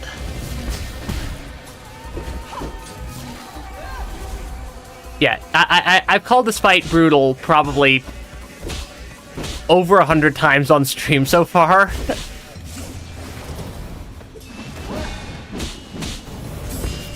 Okay.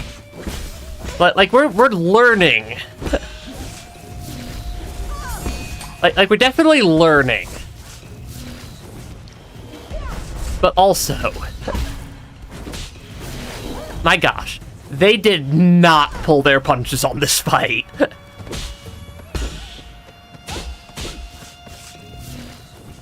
Yeah, they did not pull their punches with this fight. It actually requires you to learn the game. And prove that you know the game.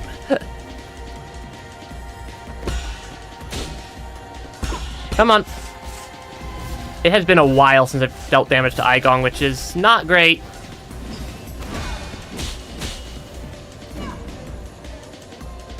But also, if I know how to counter everything, and that was a missed time.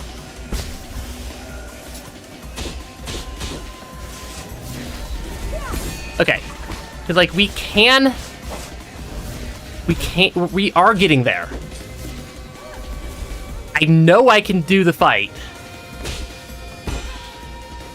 The game has given me all the tools I need to do to defeat Eigong. I just need to use them.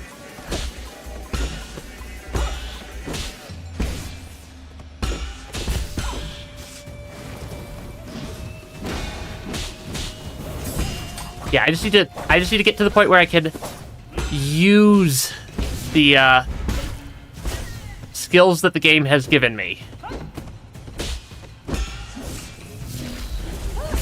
Okay, come on.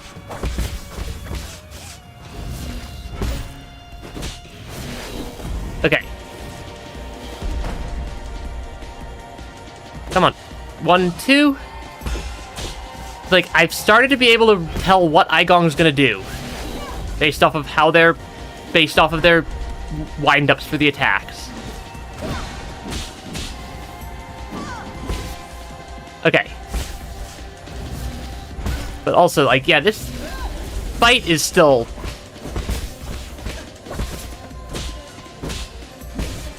still far from an easy thing to do.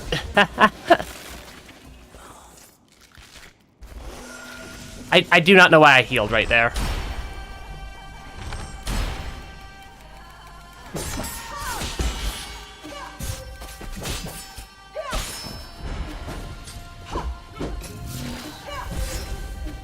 We made it into phase 3.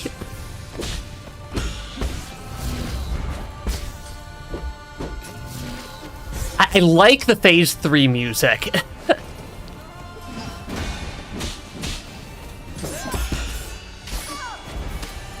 Ah, shoot. Yes, we have a bow. There's not very many time windows to try to use it. Hey, thanks for stopping by, Smacky Cats. I'm trying to keep I'm trying to keep the stream interesting, but holy cow, this is...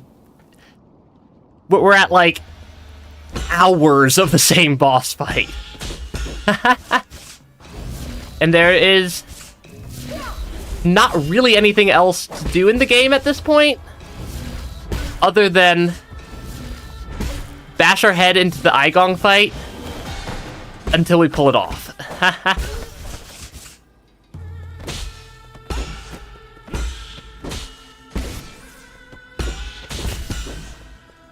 Is that, like, I'm getting better.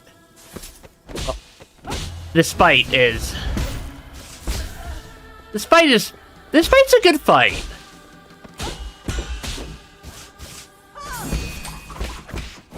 But Eigong does not...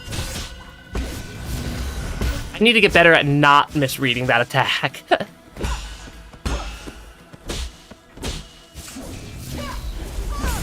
Okay.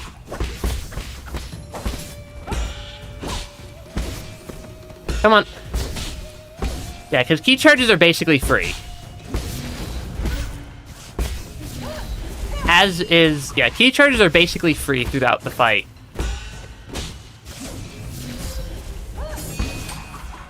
That was not a very smooth phase 1. Yeah, that was a pretty not smooth phase 1.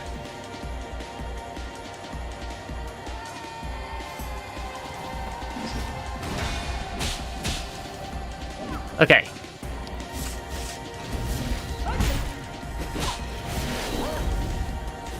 Yeah, that phase 1.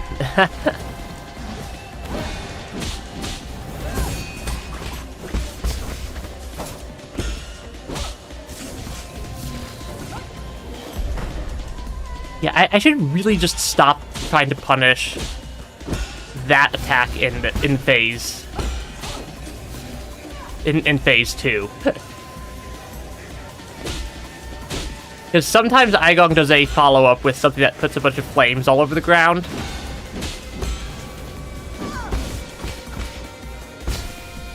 Come on. 1, 2. Yeah, sometimes punishing that attack would be okay. But a lot of the times it'll just lead to a...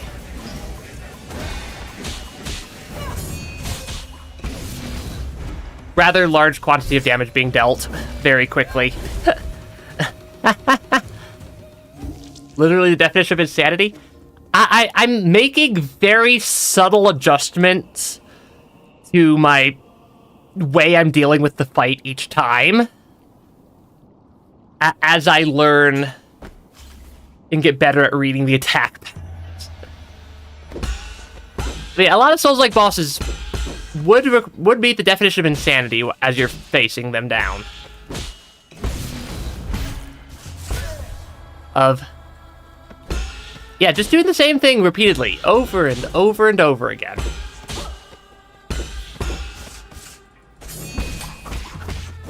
as you attempt to, as you make an attempt to get good enough at the fight to be able to consistently win. Okay, yeah, watch everything Eigong's doing. Because paying attention to Eigong so I know how to handle things. Everything else is peripheral vision other than Eigong.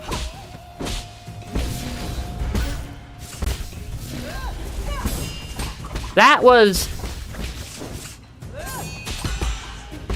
not great. Occasionally I can recover from a misread there. Okay, that should be enough. Okay, that is... Yeah, I can occasionally do a functionally damageless phase 1 at this point. Which is hilarious. And I can read most of phase 2 mostly correctly.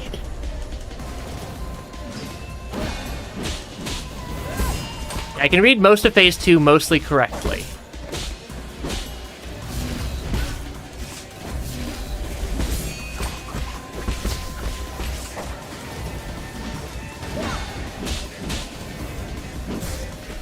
That was a very poorly timed dodge on my part.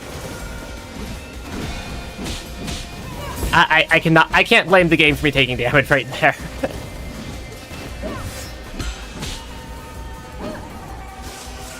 Yeah, if I misread the timing, that is 100% on me.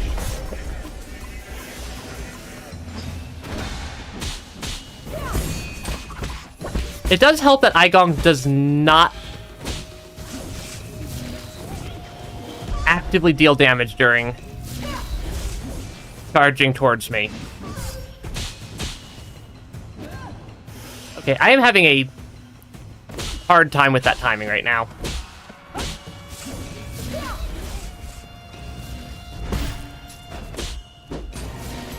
Come on. Come on. I don't know why I bothered to try to use my healing type right there. Yeah, Eigong is... They're consistent. If they were less consistent with how they handle things, with how this boss fight was designed, this would be a lot more difficult and not feel nearly as fair.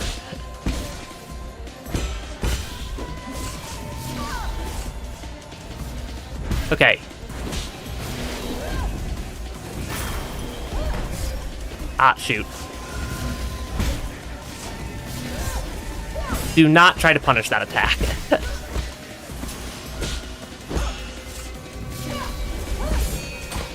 Do not try to punish the attacks that, don't end well to punish.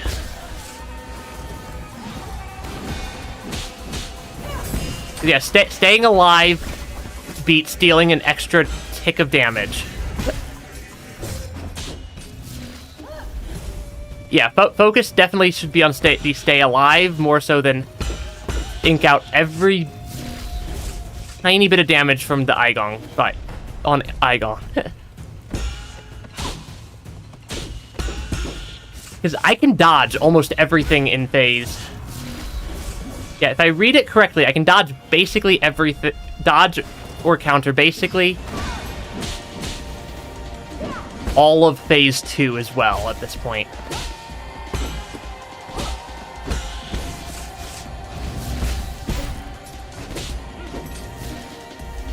But I just have to,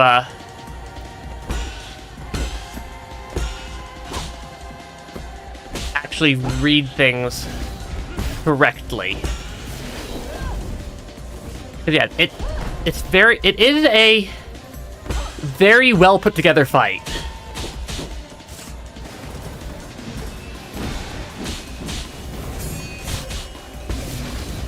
that was less well put together. From me. Okay. We're learning. We are definitely learning.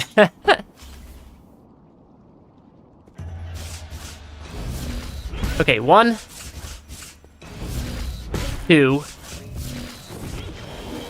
That was not a good way to start that fight off.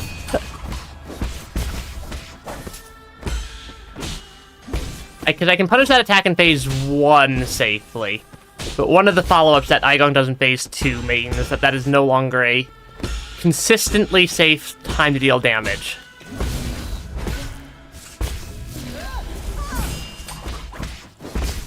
Okay.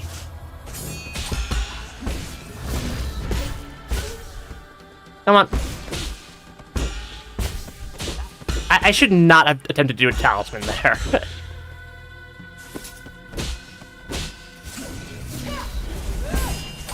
Okay. Yeah, that attack's just not a safe thing to punish in phase 2. Okay. One attempt at a time. In one phase at a time.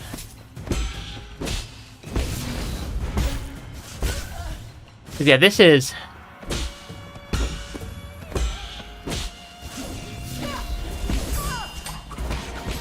This is not easy fight. Come on. What are you gonna do? That attack? That attack? Okay. Phase 2.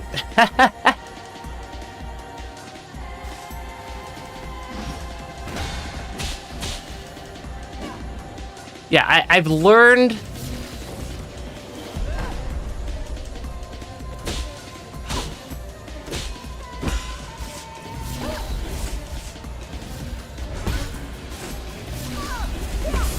Yeah, I'm learning.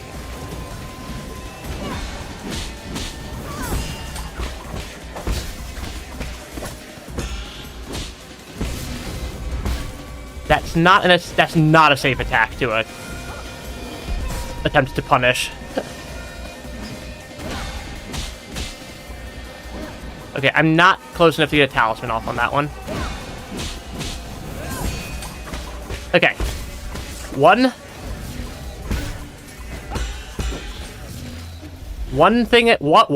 attack at a time.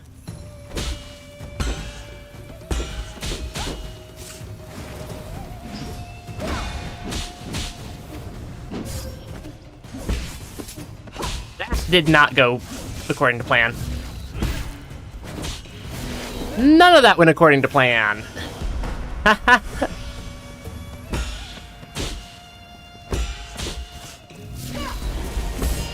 Okay. Damage. Take damage, apparently.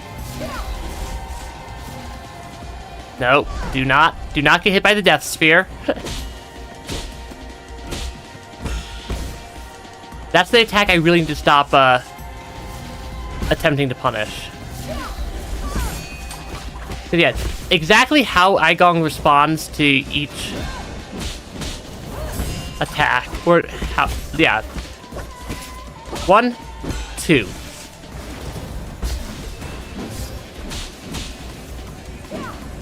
That's why that's not a safe attack to follow up on.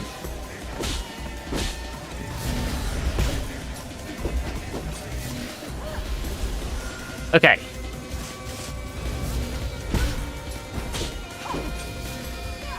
Okay, because yeah, I could tell somewhat how to deal with phase 2. Did not work. I misread the time. I misread that attack.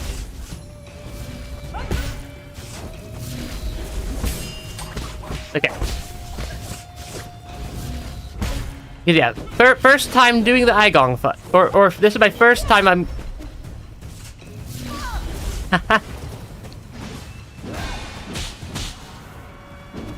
Yeah, this is my first playthrough of 9 Souls. So I have to learn the Eigong fight.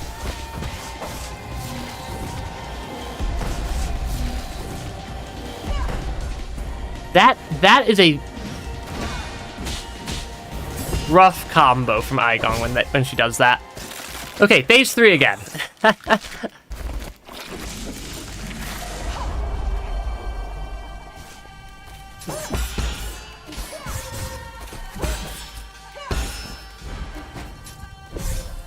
Yeah, phase 3 is... Phase 3 is a little rough. Especially because I can't really practice just phase 3 in isolation to learn stuff. I have to get to phase 3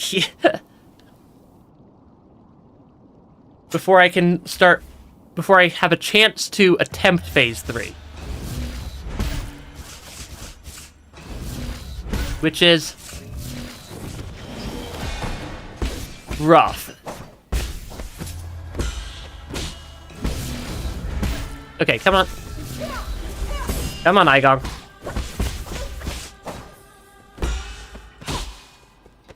Come on. 1. That did not go according to plan.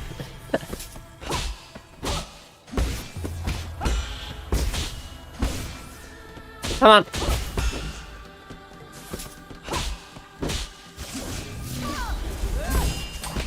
Yeah, I can recover a lot of internal damage fairly easily on my end.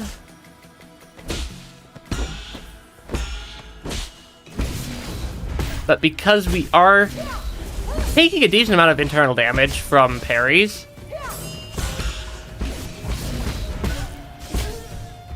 getting hit by various attacks is not helpful. Okay. That's gonna be this attack. Yeah, this is literally the definition of insanity. the Eigong fight. But hey.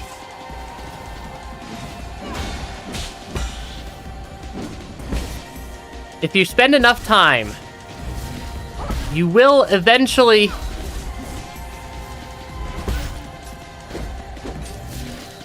You will eventually figure things out.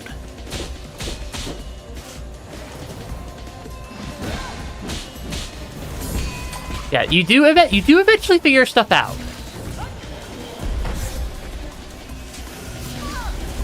So you also still make a lot of mistakes in a fight that you really cannot afford to make mistakes in.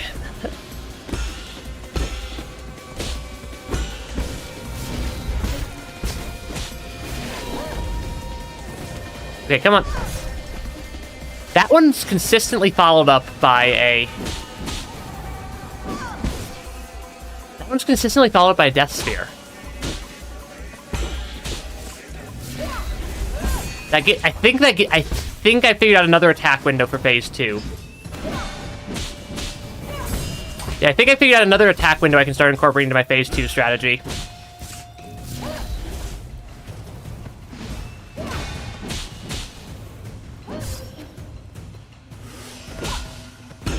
Off of one of the talisman attack follow-ups.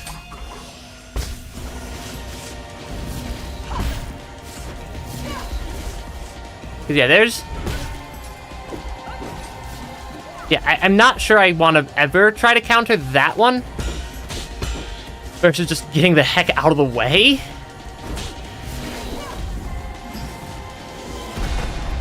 Yeah, that is a viable thing to attempt to counter. I need to start charging a little bit later than I think I do.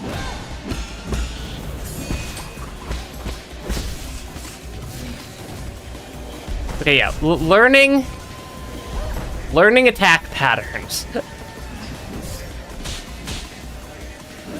I'm not gonna try to do a talisman off that one.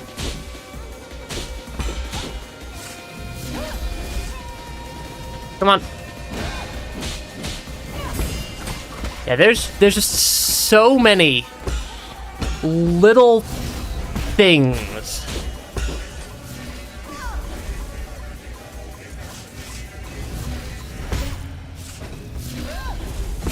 And there's just so many little sections and so many little nuances to the fight.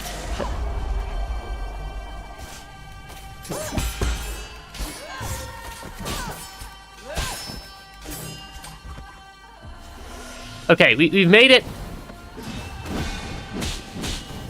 Of course, Eigong follows that up with instantaneous death via attacks, but... oh gosh. That red one. I've managed to dodge that red one at least once. What did I do to dodge that red one? I think I had to dodge... I think I had to dash in the... not into the streak.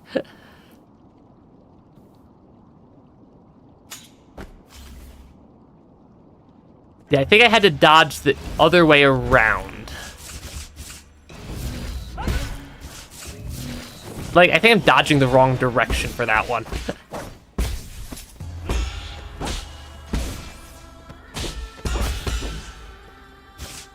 Come on. Yeah, Eigong dictates the flow of battle. And I counter whatever Eigong decides to do. Yeah, it's already been 2 hours. And that's not counting the time that I spent off-stream practicing phase 1 of the fight. Or the time we spent last stream,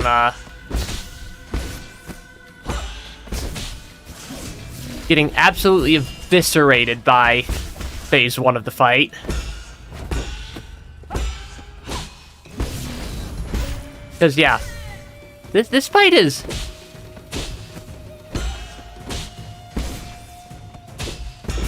This fight is hard.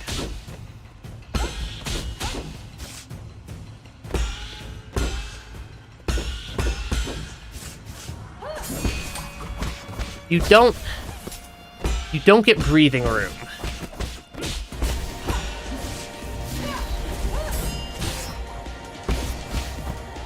It's also not helpful when I misread an attack and take like a tiny tick of damage that converts all my internal damage into not so internal damage.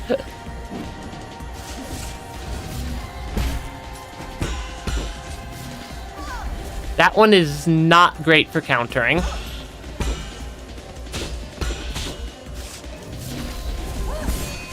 That one I can counter fairly easily.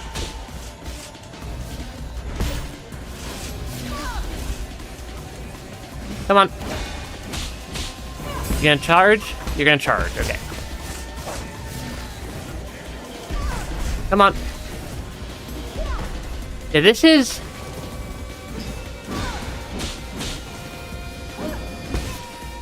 Okay, because yeah, I can kind of get a talisman off on that attack. If I'm careful with it. 1, 2, charge an unbounded counter. I need to start charging that unbounded counter later than I think I do still. Okay.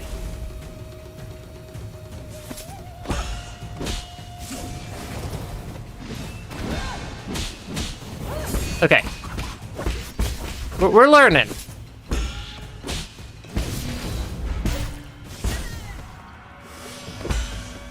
Yeah, we're definitely learning.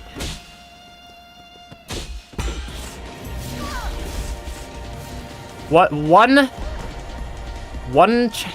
attack at a time.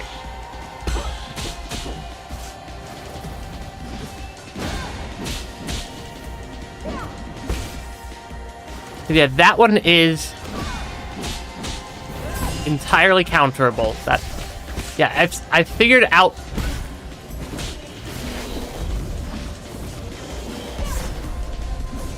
Yeah.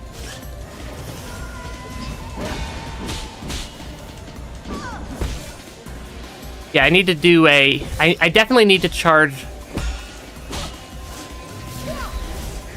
charge my unbounded counter on that a little bit later.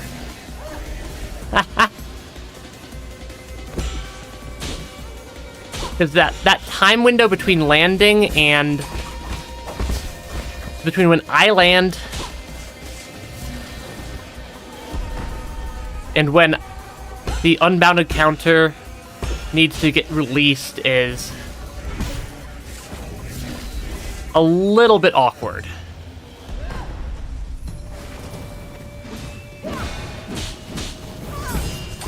Just a little bit awkward.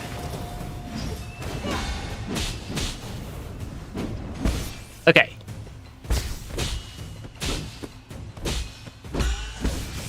The game is definitely forcing you to... Yeah, the game is... the game is definitely skill checking that you know what you're doing. Yeah, the timing windows on this. The timing windows on dealing with stuff in the Eigong fight is very short to actually pull stuff off.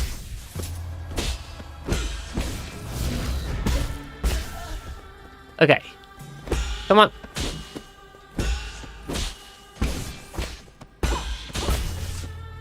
Yeah, do not get overly aggressive.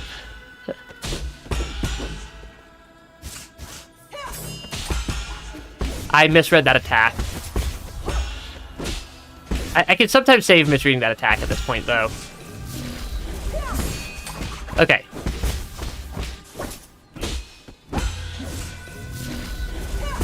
Okay. Because, yeah. Yeah, it's like adding stuff on each phase. That I need just more things to keep track of each phase. 1, 2. Yeah, I'm very good at misreading that attack. Okay. 1, 2.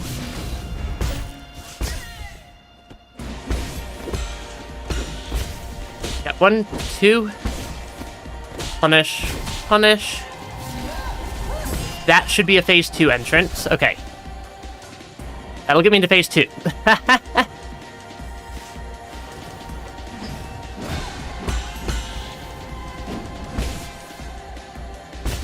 Not bad.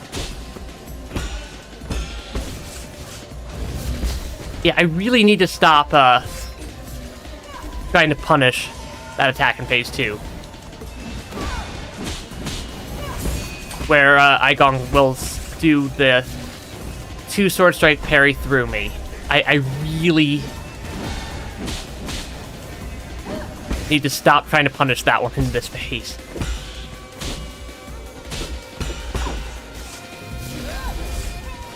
Okay, come on. Okay, there we go. 1, 2. Come on. There we go. There we go. We're slowly working things out.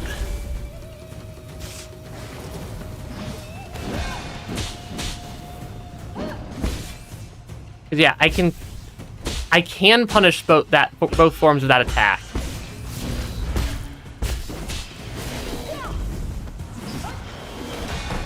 Okay.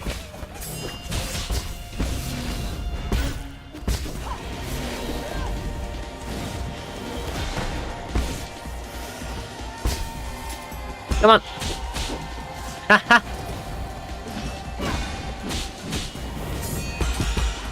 I saw a message. I am not reading that message in the middle of the phase 2.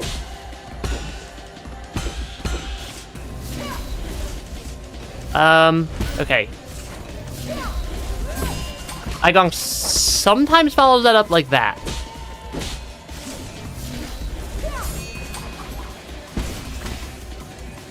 Yeah, we're dealing, like, ticks of damage.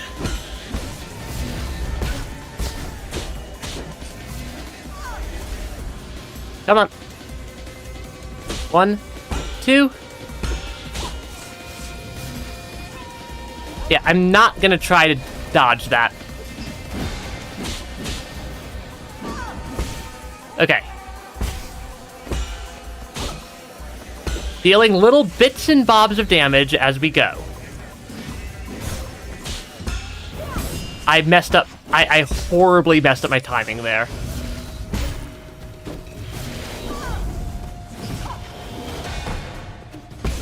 Okay.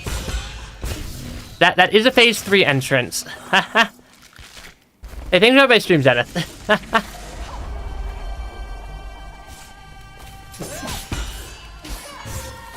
Yeah, because if I...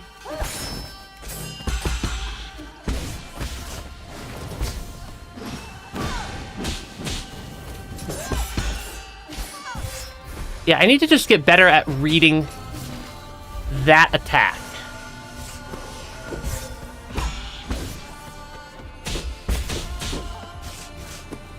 I like the music in phase 3.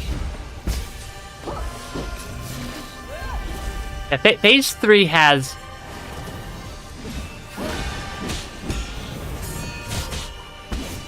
some very, very good music.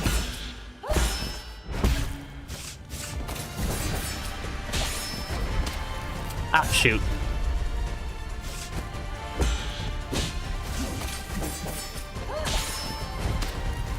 Yeah, that one's a little bit weird to counter. I think jumping up in the air when Eigong starts doing that attack may be a strategy. May be a strategy.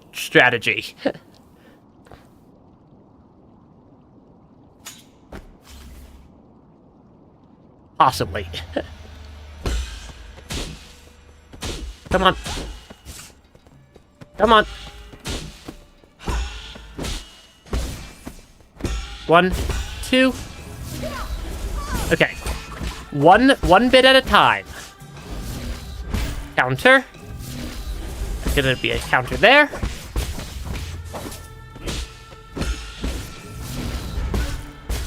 Yeah, it's just such a very high intensity boss fight here.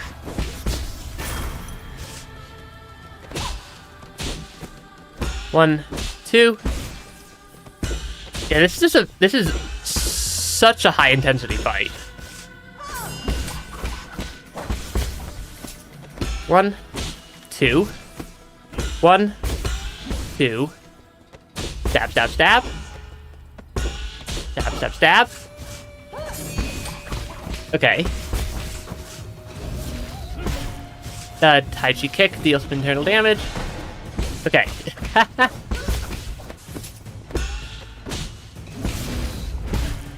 Deal some internal damage again.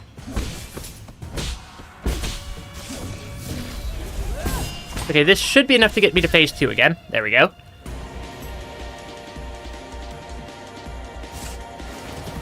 Okay. Counter, counter, counter.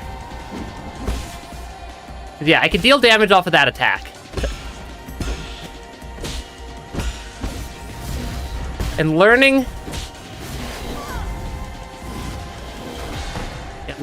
the attack windows is crucially important.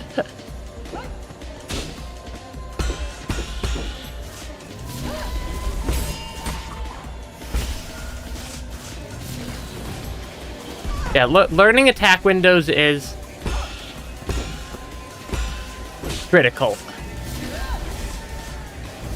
Okay, 1, 2, okay.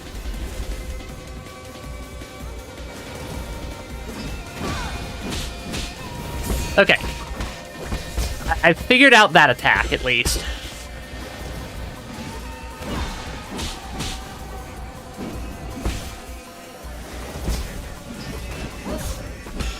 I say as I then proceed to mess up the timing on that attack again.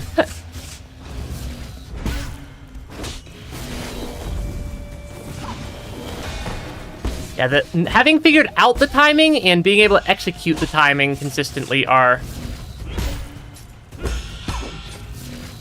definitely two different concepts. Because, yeah.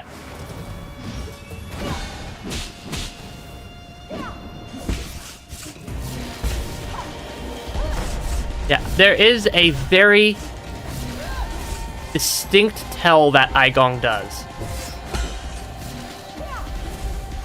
Okay, I'm gonna... and also gotta make sure I heal when I get the chance.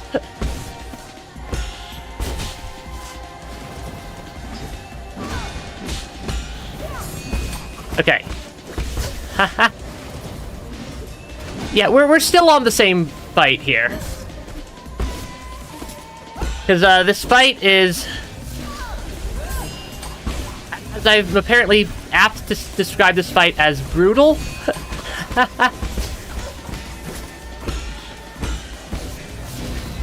Okay. So I can unbounded counter there and get some damage in.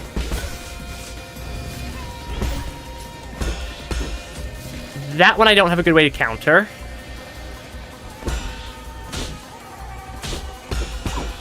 Okay.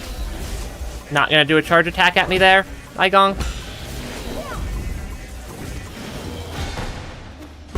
Okay, phase 3 time. Phase 3 time.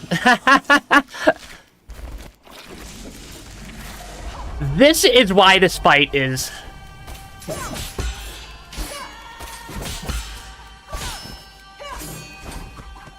yeah, this part is why this fight is taking so long.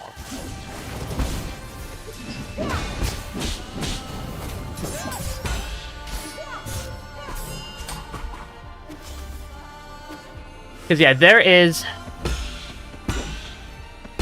very little room for error here.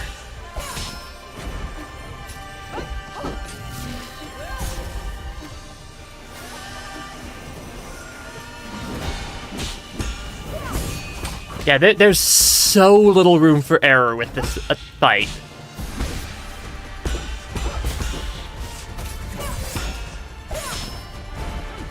Ah, shoot.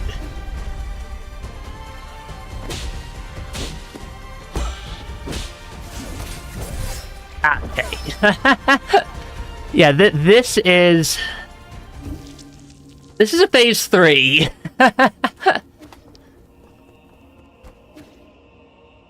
This is definitely a phase 3. This is definitely a, this is definitely a challenge. Because phase 1's not that bad anymore. That's only because I've seen phase 1 about 8 billion times at this point.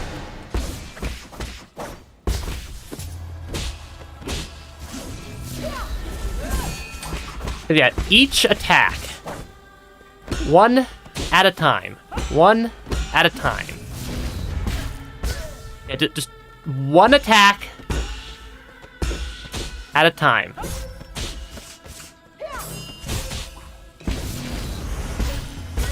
That was not a great strategy right there. Come on. Okay. Because, like, we're definitely learning the fight. But, like, if you remember how not cleanly my initial attempt at this fight was,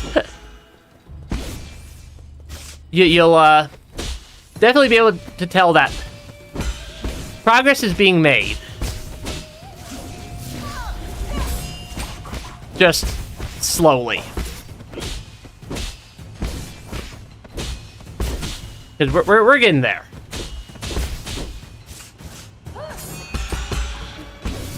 Misreading that attack is very dangerous. As is misreading that other attack. Okay, phase 2. That is significantly less health than I'd like for going into phase 2. Especially given how prone I am to occasionally goofing up in phase 2.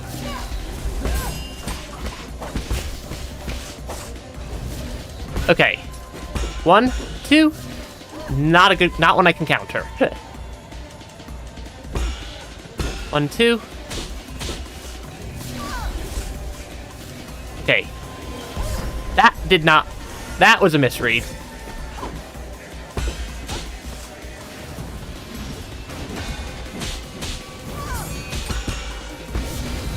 And a fairly significant one at that. That one I can sometimes counter.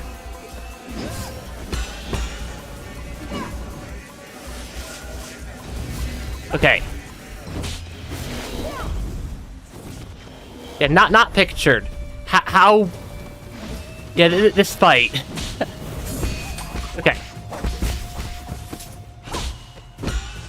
This is a fight. This is a fight that's difficult enough that I'm not sure that 4 hours on stream today is enough time to beat it. Is the level of difficulty we're working with here.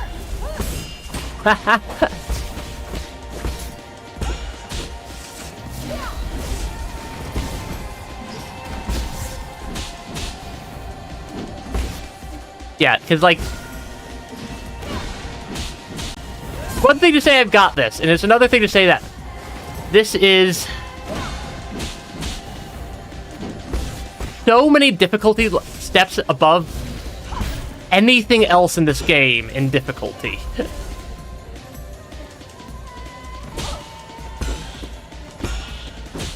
But we are at least able to sometimes make it to Phase 3. And sometimes make it to Phase 3 with a reasonable amount of health left to work Phase 3. This one I don't think is make it to Phase 3. But also, I'm not giving up till I'm done because every attack I deal with in the fight is just small, tiny tangential improvements that add up.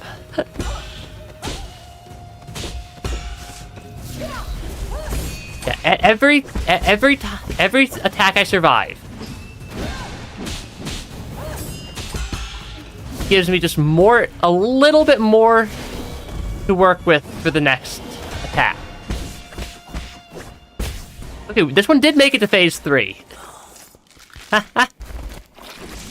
We are getting there.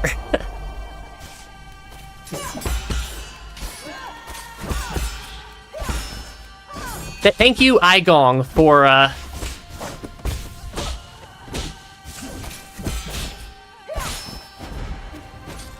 being absolutely absurd.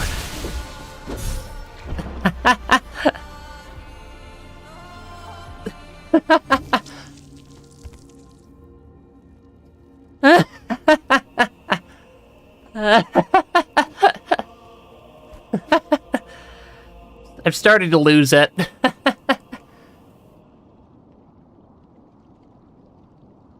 I'm starting to lose a little bit. Hey, Weisel, welcome to the stream. 1, 2. Counter. Nope. That was not a good counter on that one. 1, 2. Okay. Come on, Eigong. That was a misread on my part. 1. That one is a safe attack to punish on Phase 1, but not Phase 2. And I have no idea the timing windows for punishment on Phase 3 yet. That won't cause me to take just absolutely absurd amounts of damage. 1, 2. 1, 2. There we go. 1, 2. Counter. I might as well get another talisman off right there. Ah, that was not good.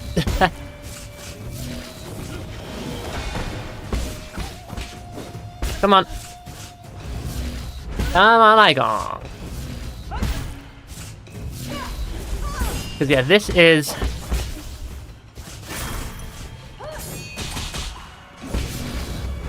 not trivial. Okay, Phase 2. Oh, Eigong is a nightmare of a boss fight. Very, very well put together boss fight. That does not mean Eigong is not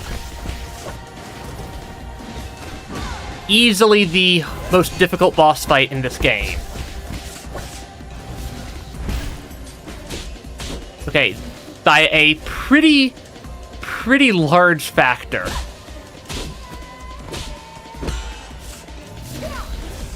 Yeah, that attack is not safe to counter in this phase because sometimes Eigong does weird stuff. Okay. 1, 2, start turning my unbounded counter. Unbounded counter.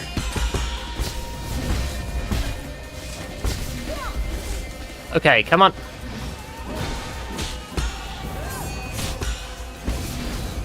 Come on. I'm gonna use this one to heal.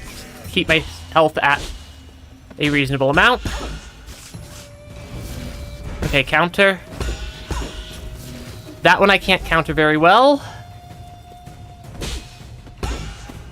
Not safe in this phase. Okay. That one that's an attack I can punish.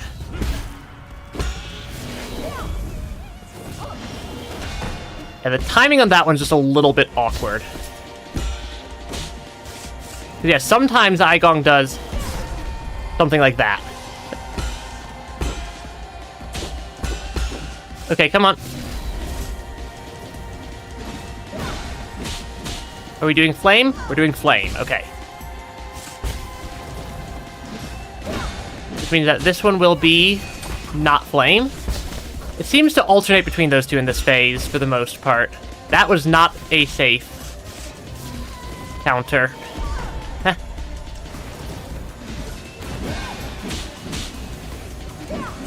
Okay. We're getting there. That one I cannot... That one I don't have a good counter for. Because, yeah, that one's not a safe one to counter, because Eigong does all sorts of weird garbage. 1, 2, 3, okay. Is that counterable? Negative? Okay. Not quite phase 3. That is a fractional sliver of health there.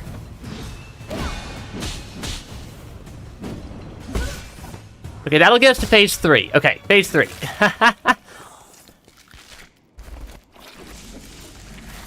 And whatever BS phase 3 likes to pull.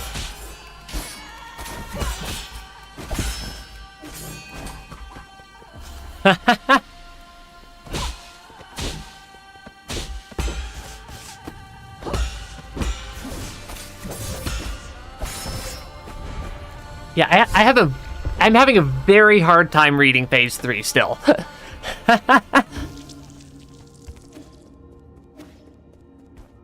And, yeah, this is about how the entire stream's been going.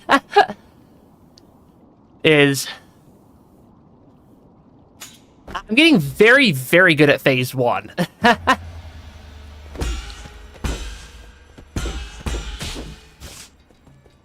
But, like, I'm starting to get... Like, I have pulled off more than one damageless phase 1 at this point.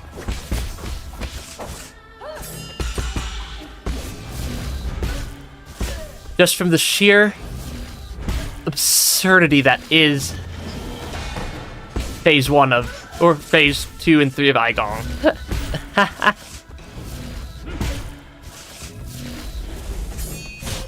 That was a misread on my part. Hey, Eigong, you want to start working back to the right? So I can maybe, pick up my death pile as my healing? That did not work. That was supposed to be a, Talus. That was supposed to be a Tai Chi kick dodge.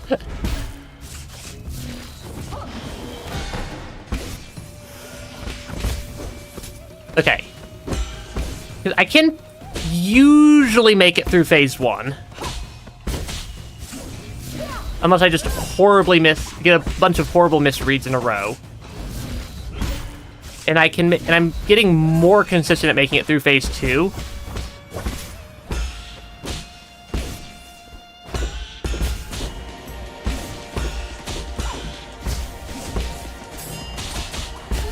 Okay, phase 2 time.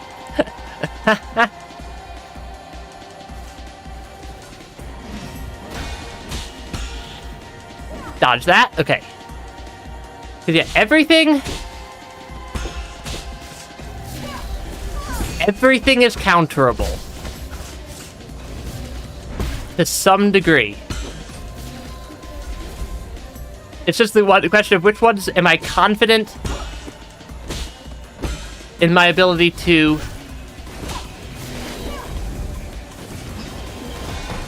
sanely counter.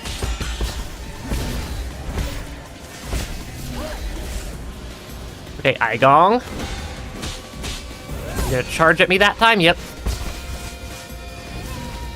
Okay.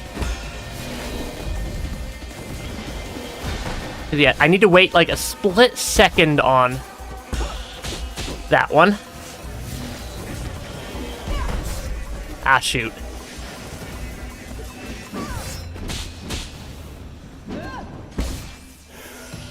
Okay, do not take absurd amounts of damage to things that should, in all likelihood, be stuff. I know how to dodge at this point.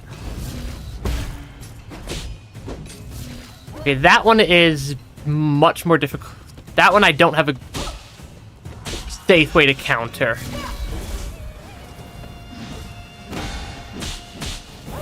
Okay, that one I have a safe way to counter, assuming I read which.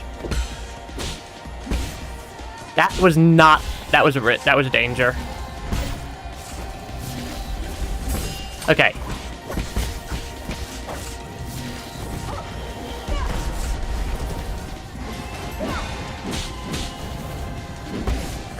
That was a really cool combo right there.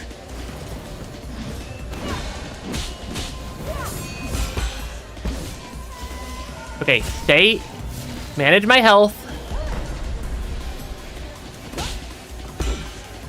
Don't take unnecessary risks. Manage health. Don't take unnecessary risks. Read that attack more correctly than I have been.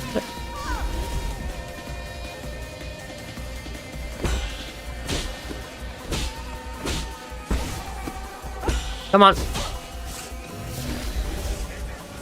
Okay, that is... I don't know where we are in the cycle. Okay. Phase 3 again. I legitimately have no clue when we're gonna beat Eigong. That is just such an absurd...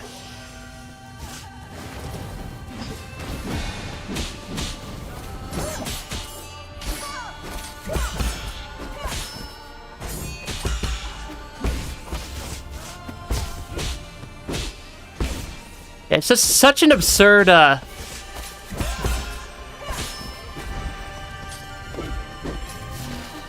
absurd boss fight here.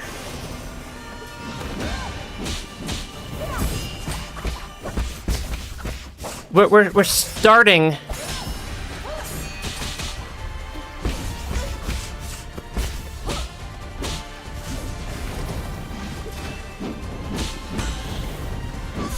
Ah, shoot. Yeah, we're starting to piece together phase 3, I'm pretty sure. I gotta take a quick breather and stretch my hands out, because my hands are starting to cramp a little bit from the fight. Because, holy cow. Because, yeah, this one is...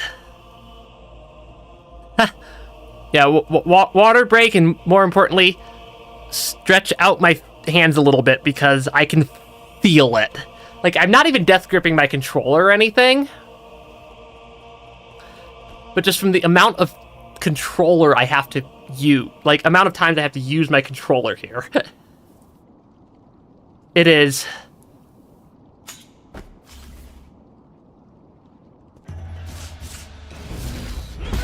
Yeah, this is...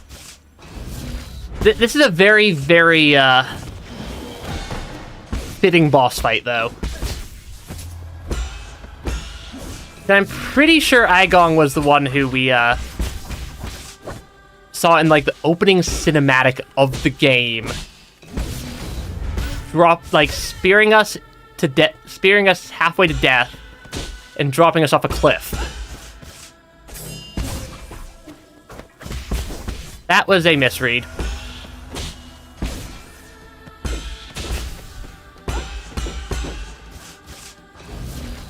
Okay, counter. Counter. But yeah, there's so many just... small...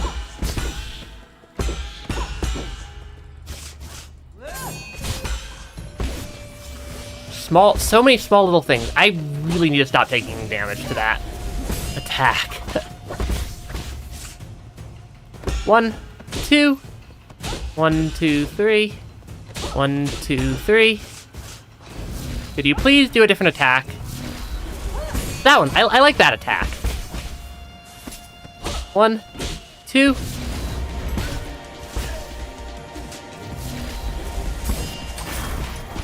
Okay. 1, 2, counter.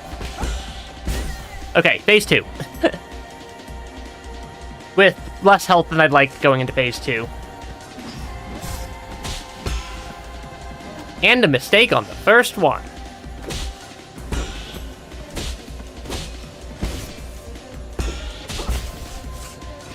Come on.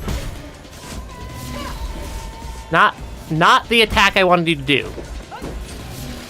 Also not the attack I wanted you to do.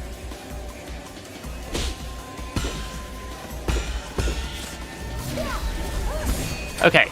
Because that is one of the easier to punish attacks, is that one.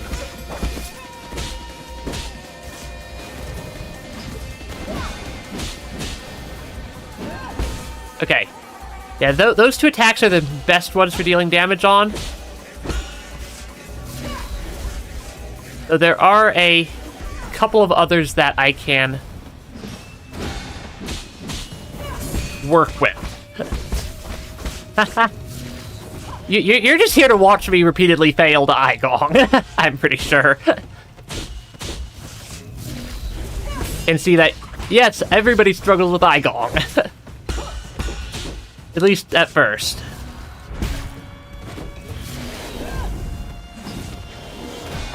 Yeah, the timing on that unbounded counter is a little bit goofy.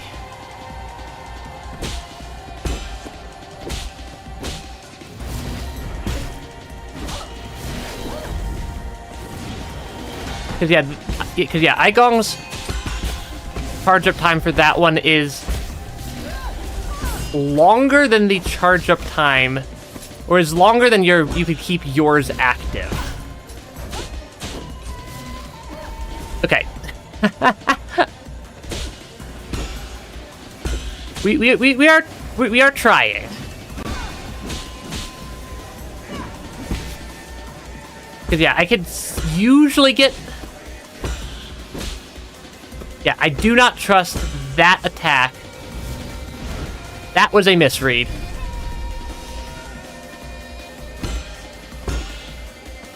Yeah, misreading the attacks is not great in this fight.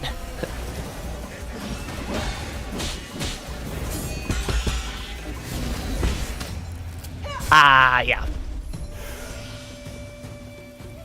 1, 2. Because, like, I know how to counter all the different things that Eigong can throw at me in phase 2.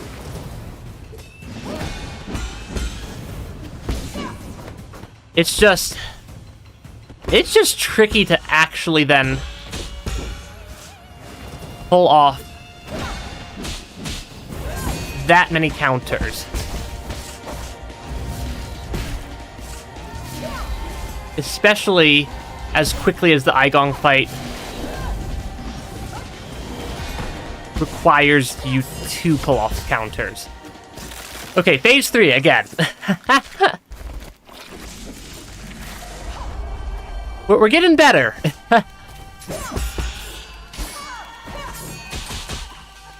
Yeah, we're getting better.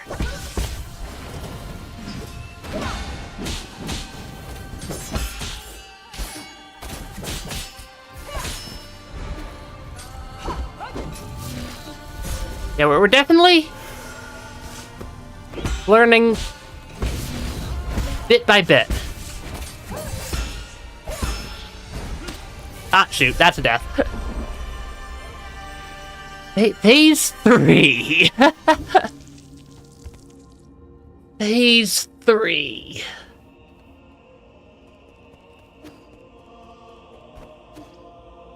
I suspect I have an idea what Monday's stream is gonna be. I suspect that Monday's stream is going to be even more Eigong.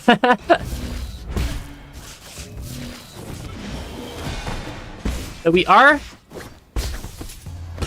getting there. It's just that, like, one thing I know that always helps me with Souls-like bosses that doesn't play well into a streaming context is stepping away for a couple of hours so that my brain can work through the pile of just information. Valuable's Yee's theme, that's actually very fascinating for the phase 3, for phase 3.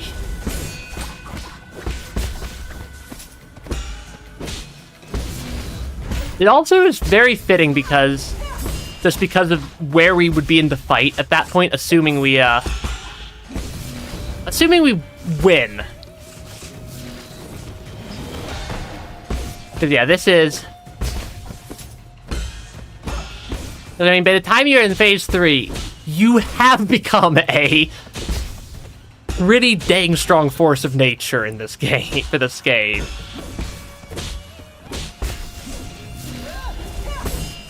Like, you are a force, you are a force to be reckoned with at the point of hitting phase 3.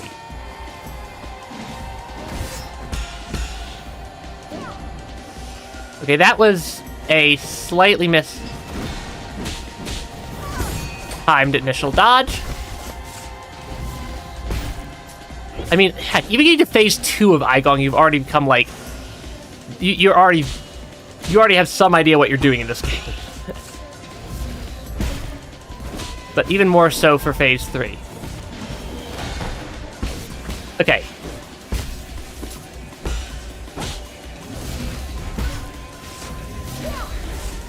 Come on, Eigong.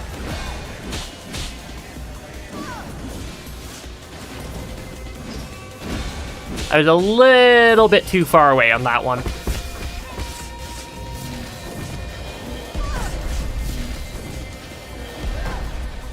Okay.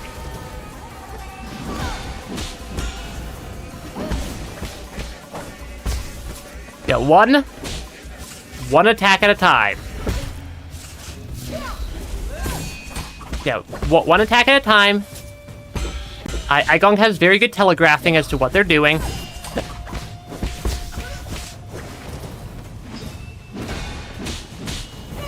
Eigong is a very well telegraphed boss, which does help immensely. That is not a safe one to try to counter.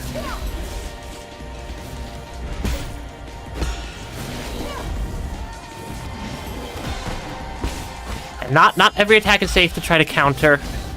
Haha. Come on. Okay.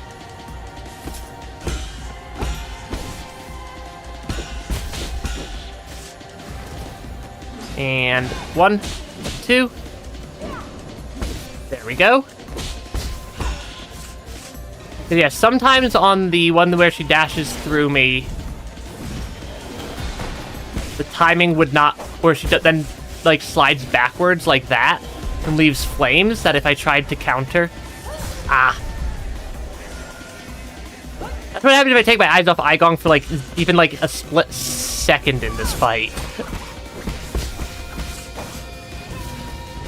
Because yeah, this is...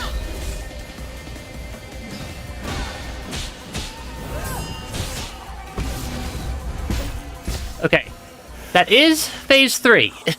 Again. Because, yeah.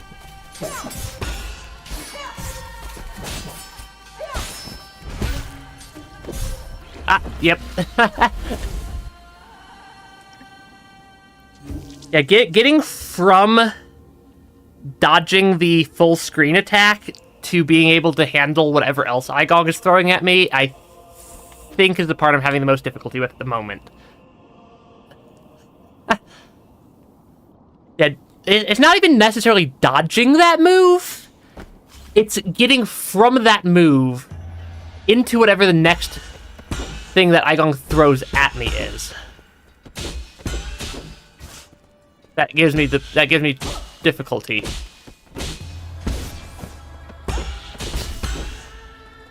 Because I could dodge that move honestly pretty easily. This is gonna be a death on phase 1, isn't it?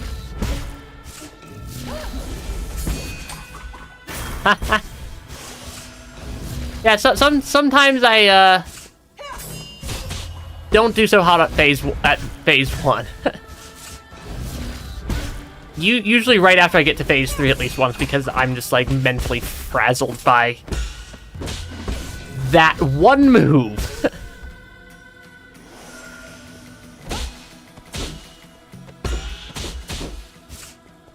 Okay, 1, 2, 1, 2. And I start taking just way too much damage.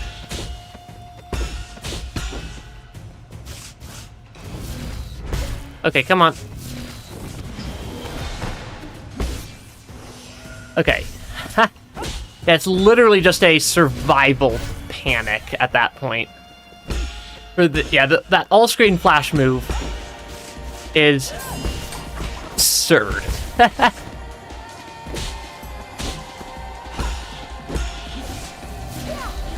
Yeah, that is also, I suppose, a fitting third phase for Eigong. All things considered. But with how much Eigong ramps up the difficulty throughout the fight, it's very, very fitting.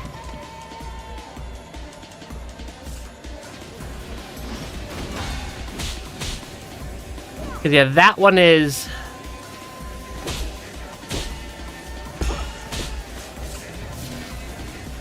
Okay, I do not want it to deal with that one, with that attack. You're gonna do a talisman. Are you gonna do the 1, 2? You're gonna do the 2. Okay.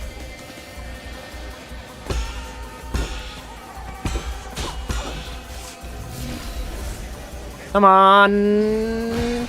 Eigong. Yeah, Eigong just becomes a, like, beast of a boss.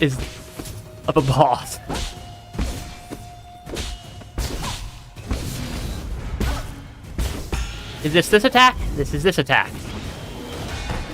Because this one I've learned how to punish. That one I just avoid. Because, or attempt to avoid.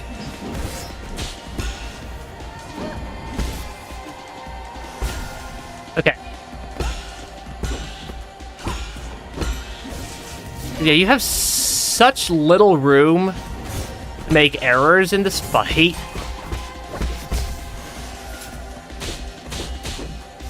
Before Eigong just decides that your entire bloodline needs to be eliminated.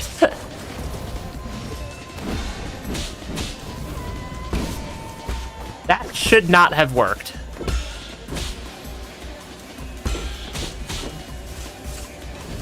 Yeah, so sometimes I get away with stuff that I really should not have gotten away with in this fight.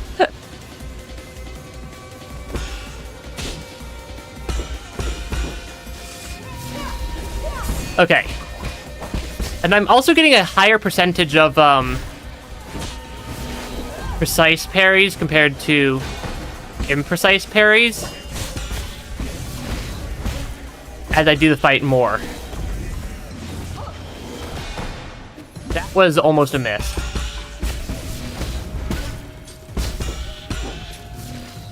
Yeah, this is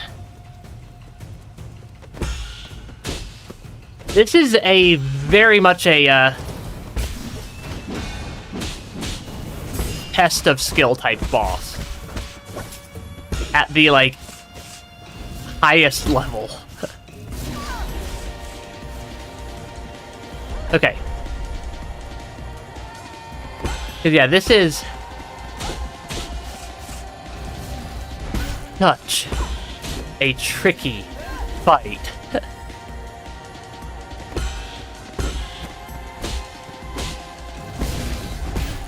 I'm gonna make that attempt. Okay. Heal while I can. This is more than just like a skill check. This is like the skill check.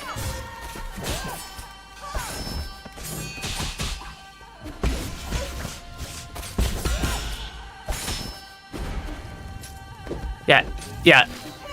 Eigong Phase 3 is the ultimate skill check of most games that I've seen.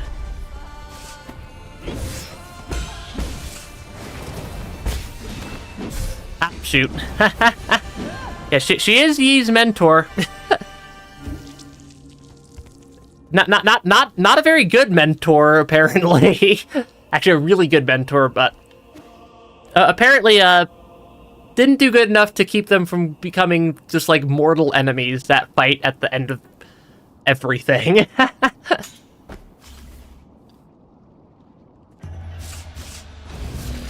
yeah, I'm definitely getting better.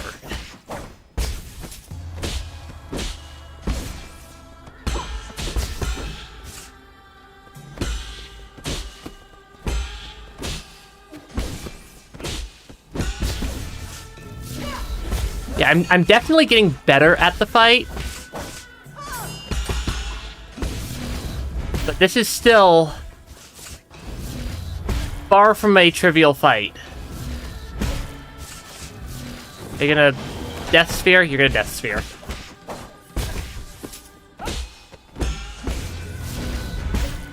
Come on.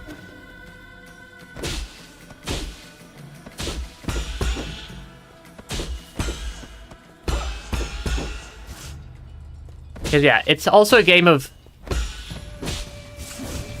patience and knowing which attacks I can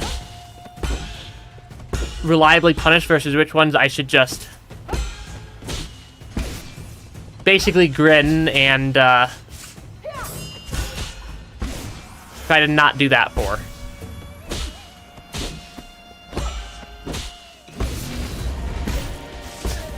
Okay. Come on. 1, 2. 1, 2, 3. 1, 2, 3. You're gonna go through. Okay. That is very much not good. I usually don't get caught by the Phase 1 Talisman attack. That is a deeply unfortunate attack to take damage to.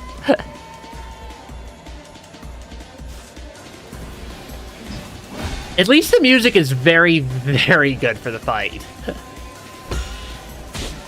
Because we are hearing a heck of a lot of Eigong's boss battle music at this point.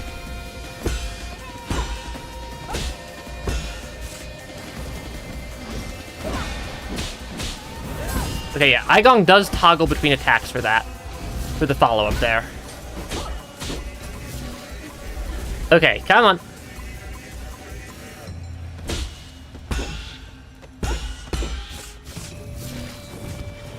Yeah, I'm not gonna try to counter that.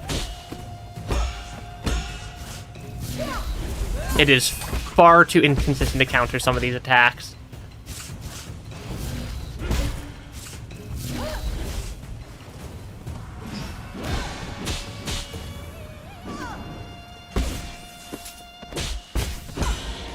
Yeah, so some of these attacks are far too inconsistent for me to reliably counter. So those are the ones that I just eat, basically.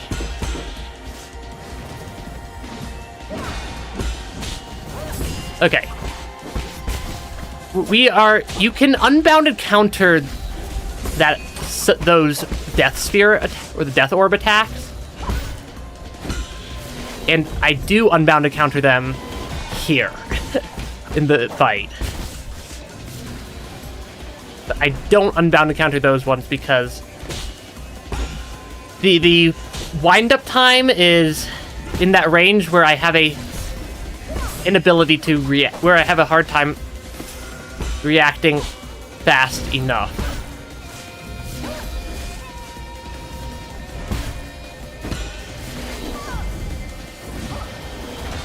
Whereas that attack, I can read a little bit. Okay. Come on. 1, 2. That's not... Sometimes Eigong charges at me after that attack. Like that one. Which is why you'll usually see me do a, attempt at dodging. Okay.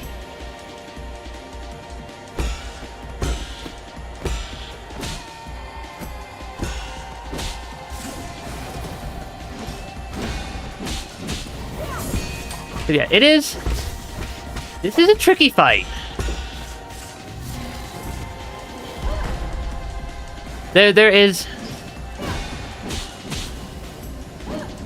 very little room for error. Okay, that should take me to phase 3, though. Okay. I've gotten phase 1 and 2 down pretty well.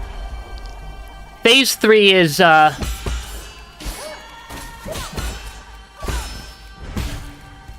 instant death, basically.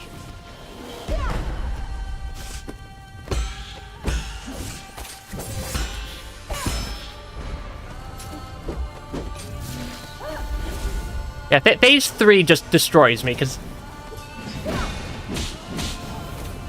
I can't even figure out good ways to, I can't figure out good timings. I can't figure out good gaps in Eigong's attack pattern to deal damage. Yeah, I just am having a hard time figuring out phase 3.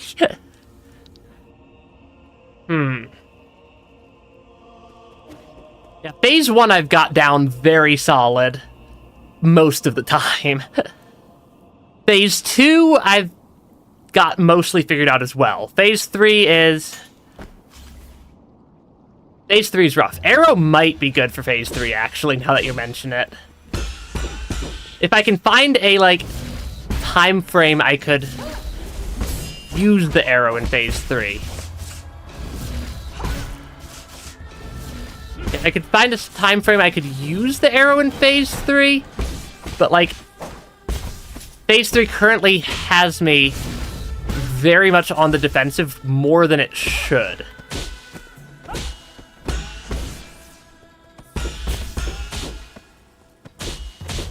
Yeah, phase 3 puts me more onto the defensive than it realistically should be. Because of just the sheer difficulty of dealing with some of these attacks. So, of dealing with that full screen attack of death. I mean, they're all just... Each phase is just building on the previous phase. Like, that's all the phases are doing.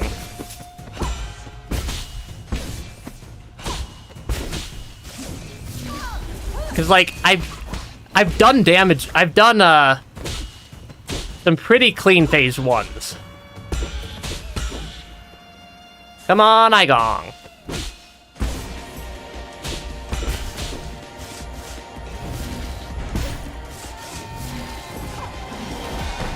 Okay, because yeah, I can do a very clean phase 1 sometimes.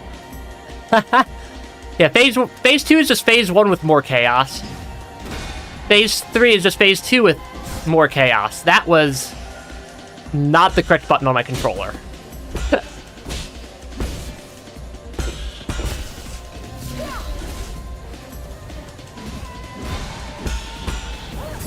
But yeah, it is. We're getting to the point where we're at least seeing phase 3 in a non-zero percentage of attempts.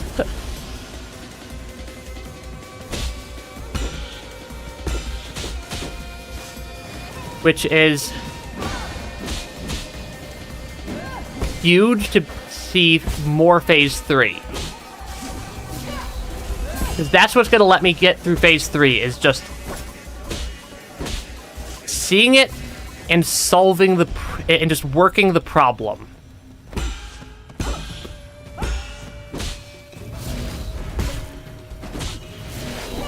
Yeah, this one is unbounded parryable. Come on. That was a closer call than I would have liked. Okay, this one will be that style. Yeah, we're learning. We're definitely figuring stuff out. That was also a really close misread. Ah, that's a lot of damage.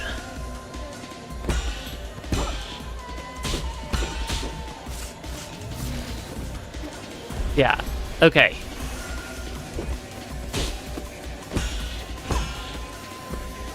Come on.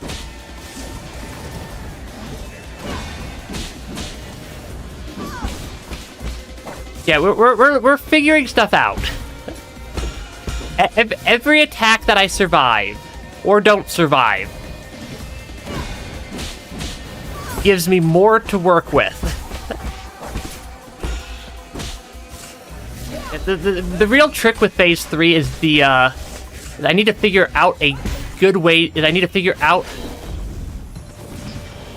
how to deal with the full screen attack.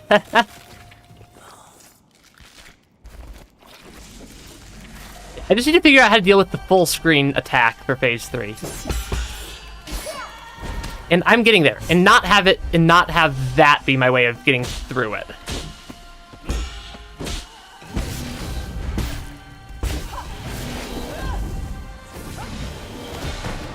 Okay, yeah, some of the timings are the same.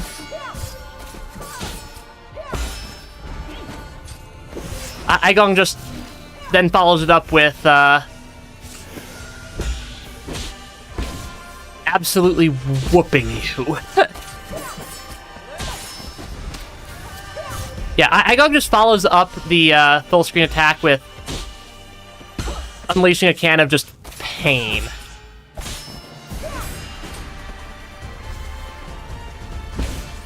Which is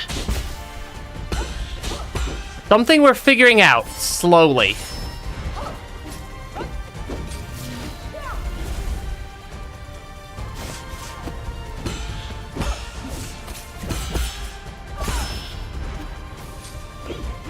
Yeah, one bit at a time. We're surviving this time.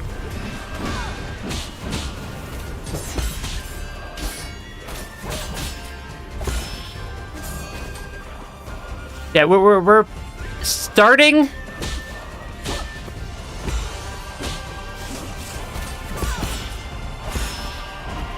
Yeah, we're starting to make at least a little bit of sense out of phase. out of the chaos that is Phase 3.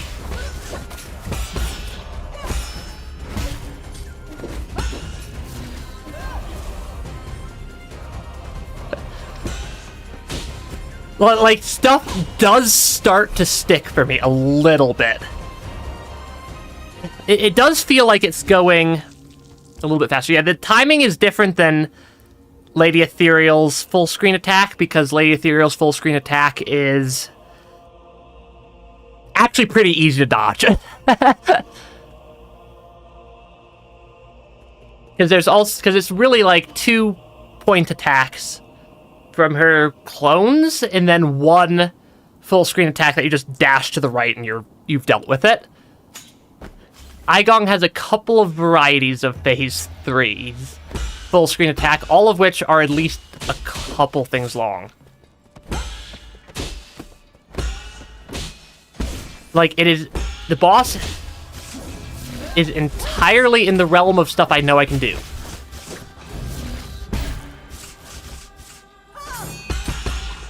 I just have to do it.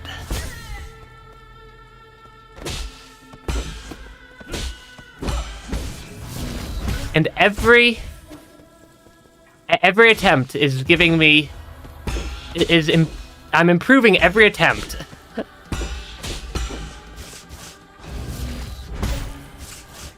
And we're improving every attempt. We're learning how to counter various things that Eigong does.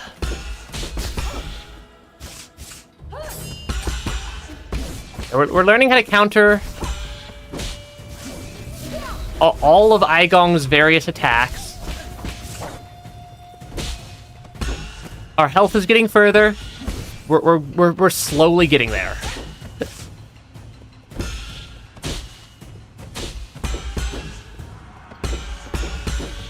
It's just, yeah, there's just a lot of stuff in this fight. I think once I figure out how to deal with the full screen attack in Phase 3, I feel like Phase 2 is giving me more difficult vibes than Phase 3 does. Haha.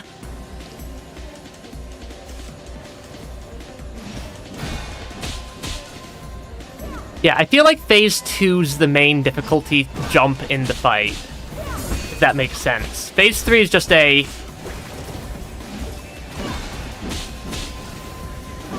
learning how to deal with one additional type of nightmare attack. Because, yeah, that is a very good one to be able to counter.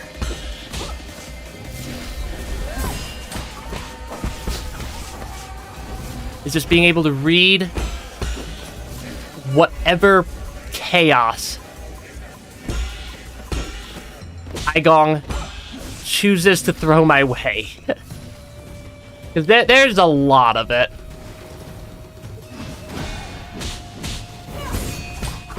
Yeah,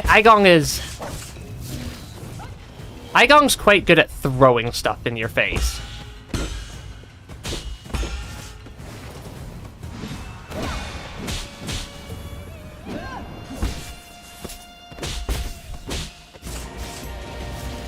Okay, deal with that.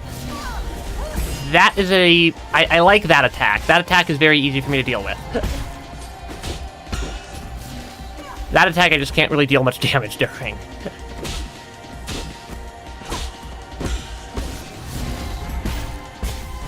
it gonna be this attack? Yep, it's gonna be that attack.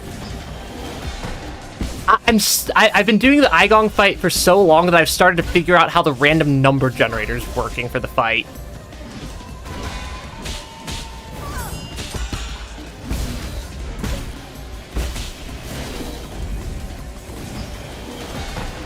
And the fact that I've started to learn the randomness from the Eigong fight and how it's playing out is hilariously absurd.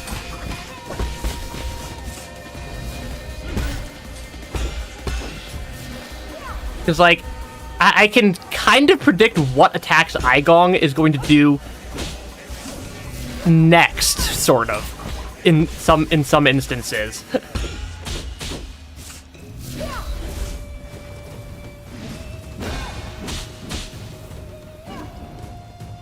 And it is kind of terrifying.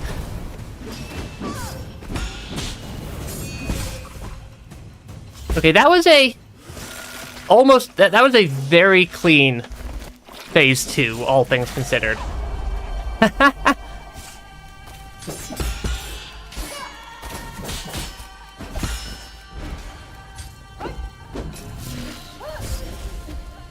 Yeah, I can get into phase 2.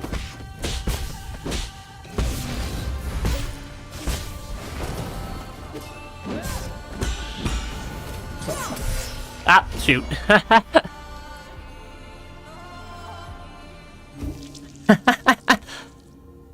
Because, yeah, I just need to figure out how to deal with that one. Yeah, I just have to figure out the, like, there's a couple of things I need to work out on phase 3 still. Yeah, it really does feel like Eigong is... Like, phase 3 very does... Yeah, I like that descriptor as a, like, desperation phase. For phase 3.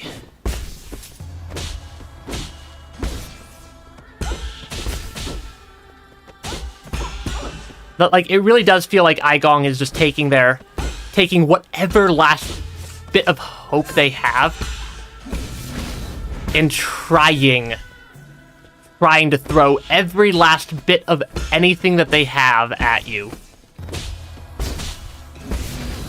to try to survive for just a little bit longer. That's the vibes I get from... That's the vibes I get from phase 3. Phase 1 is kind of like Eigong toying with you. Phase 2 is Eigong actually trying to kill you, and phase 3 is Eigong making their last stand before they get defeated. 1, 2, 3. That was bad timing. And that was a bad timing on my part for that dodge.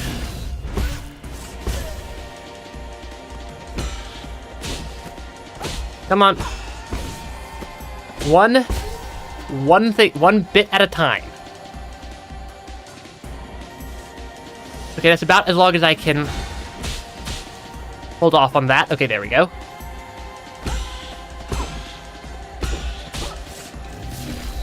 Because, like, it's the scary part that I'm operating more on autopilot and less on reaction time. That is terrifying me about this fight.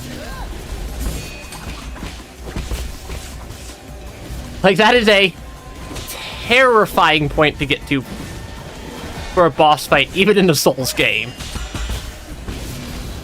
where you're operating on pure instinct.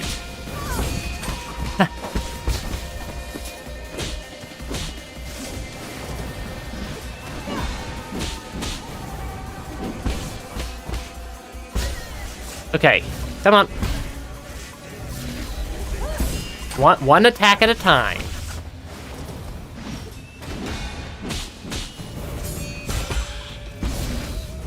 That was a little bit less clean than I would have liked that to be. That is kind of how Souls-like games, any Souls-like goes. Is just a ridiculous final boss that just really does skill check everything you've learned.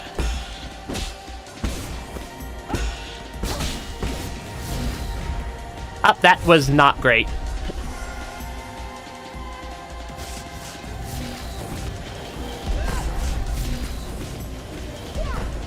Okay.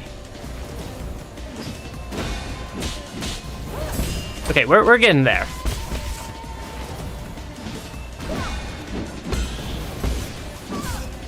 that did not work.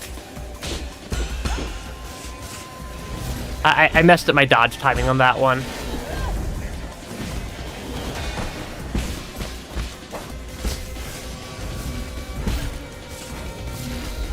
Okay, that one is going to be that attack.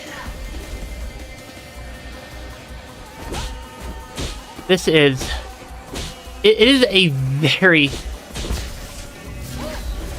very well-designed fight.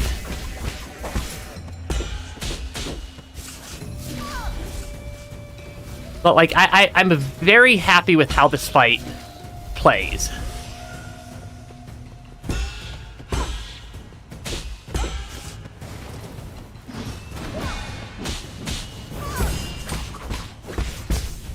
Okay, I'm gonna heal before at the start of phase 3 because I can. Yeah, it very much tests that you understand. That you, like, legitimately understand the combat system that the game gives you to work with.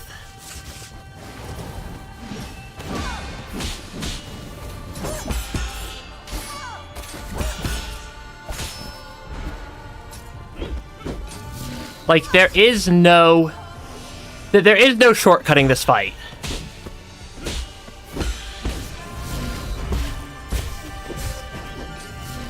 Yeah, you do not get a easy exit.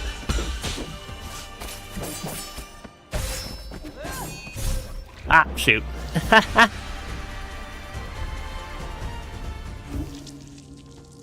Because, yeah, I mean... I think it's... every single RNG system is going to be implemented differently. But, yeah. And it's just a new yeah, I just need to learn the new combo for phase 3. We're getting to the point where it's more of a question of one of these attempts is going to be the one, and I just... don't know which one it's going to be.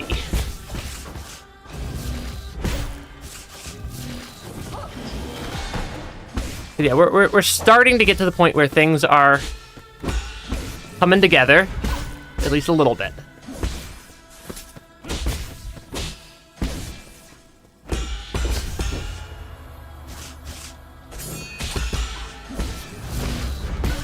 Come on.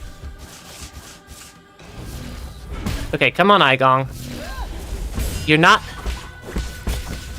You are a very, very difficult final boss.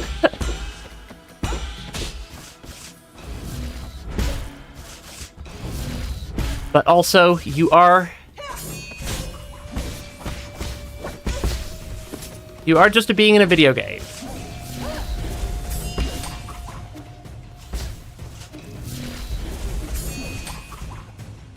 I'm gonna grab that healing.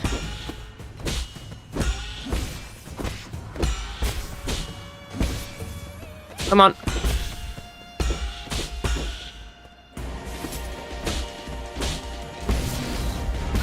Take that one.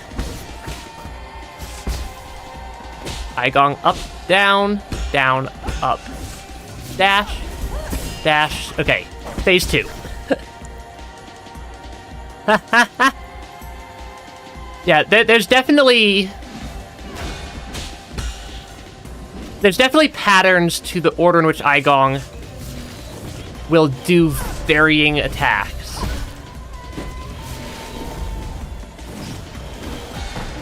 And you just have to... It's just a question of figuring out that order, of just getting used to Eigong's attack patterns.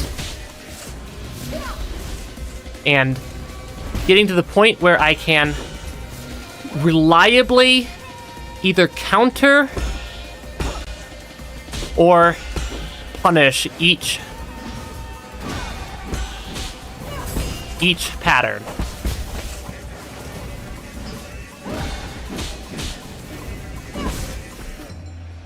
That did not go well because I did the wrong dash first.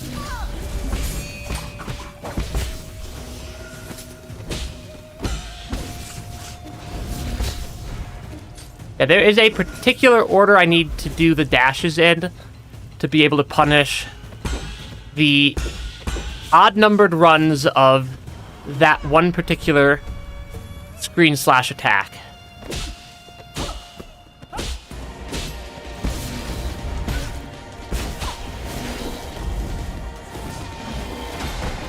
Okay, there we go. Let that go. 1, 2, 1, 2. I need to stop trying to punish that attack in phase 2. It never works in my favor.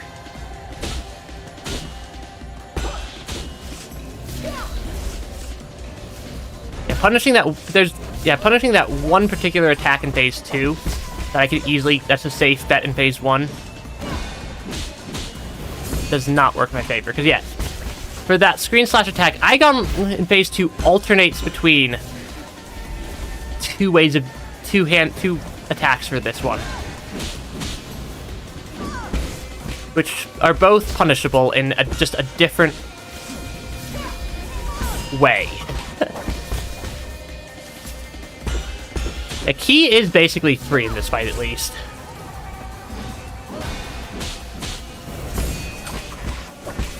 Yeah, key is a basically free thing to get in this fight. I needed to do a dodge there.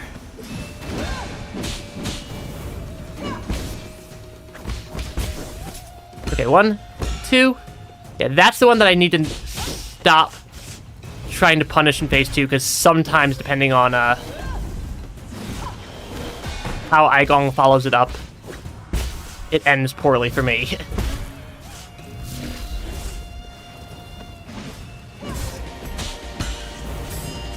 Ah, shoot.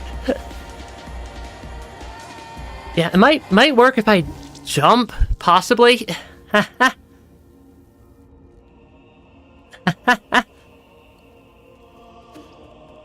Okay.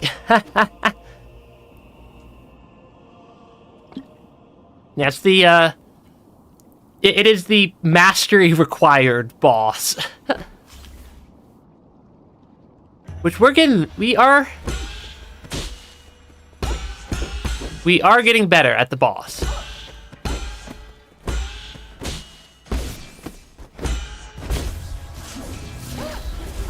Yeah, we're getting there.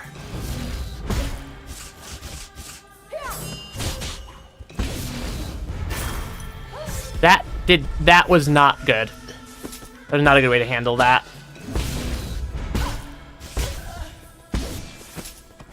1, 2. 1, 2, 3. 1, 2. 1, 2. Okay. Ha.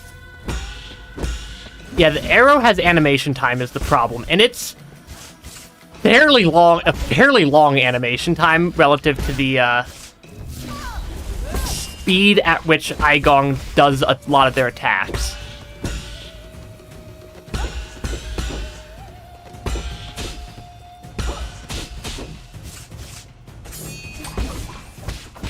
The arrow animation time is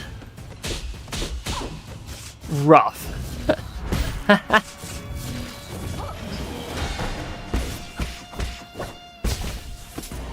1, 2.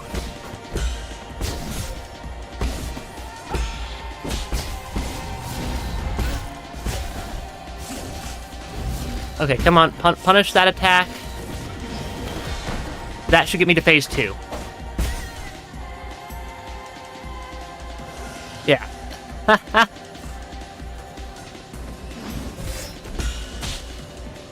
That was just bad. That was a bad timing on that attack for me.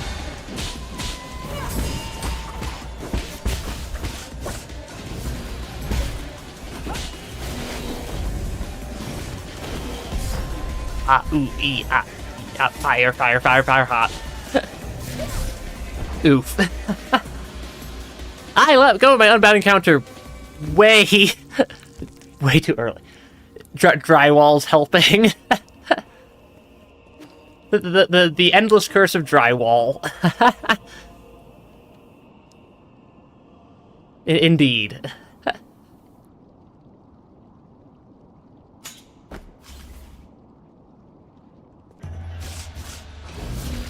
But yeah, the fight is just difficult.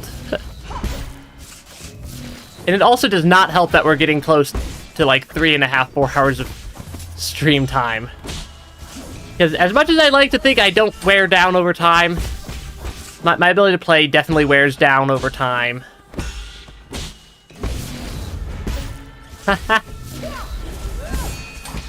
And I start making more silly mistakes around the 3.5 hour mark usually.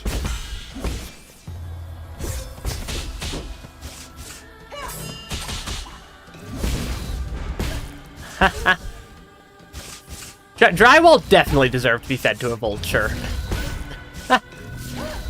I don't know what you're talking about.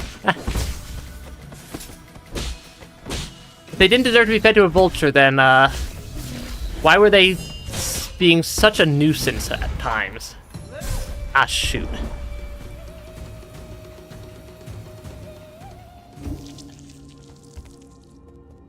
Honestly, when I beat the boss, I'm probably just gonna start laughing. I am probably going to just completely lose it when I beat the boss. Drywall totally deserved to be eaten by a vulture. Like, it's the only natural conclusion. Drywall wanted to be eaten by a vulture. We just helped them.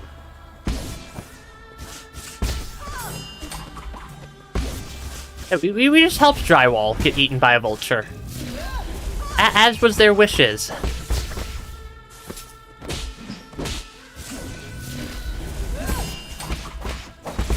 Okay.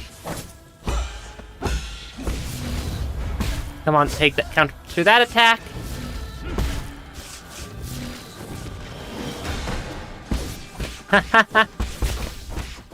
Yeah, like, right, so whenever I finally beat Eigong, I am just going to completely lose it and start usually laughing hysterically when I completely lose it to that level.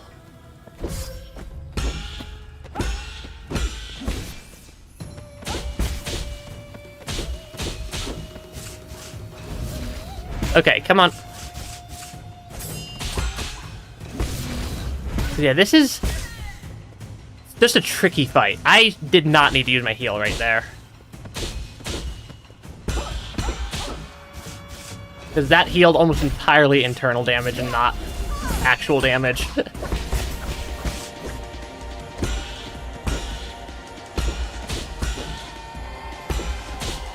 Okay, come on. Come on, Eigong. Do something counterable. Okay, there we go. Insulation didn't. It was specifically Drywall and Nuisance.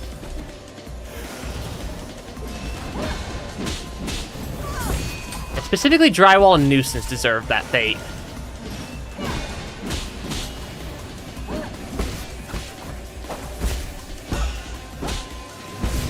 We are attempting nines to beat Eigong. That was very close to not working.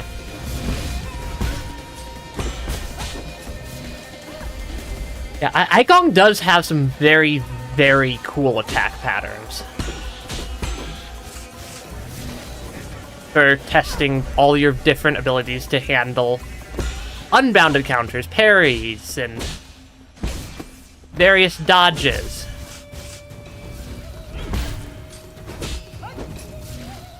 And, like, just all your ways to handle things. Eigong is very, very good at testing your abilities.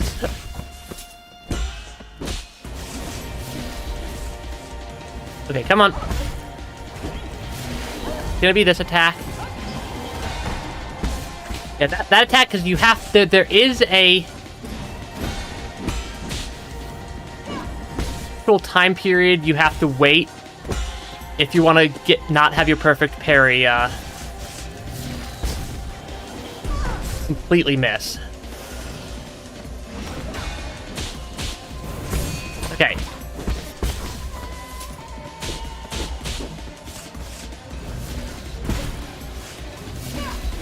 That one's gonna charge at me. Okay, there we go.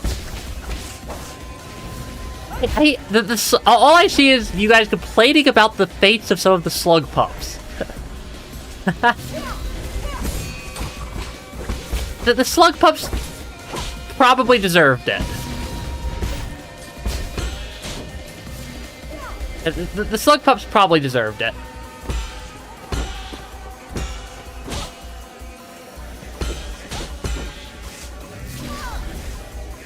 Okay, Eigong. Heal. Because, yeah, sometimes I do better in Phase 2, sometimes I do worse in Phase 2. Depends on the Phase 2. But we made it to Phase 3 again. That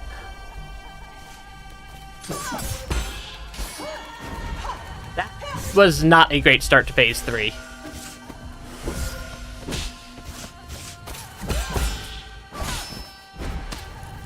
That was a very, very not great start to Phase 3.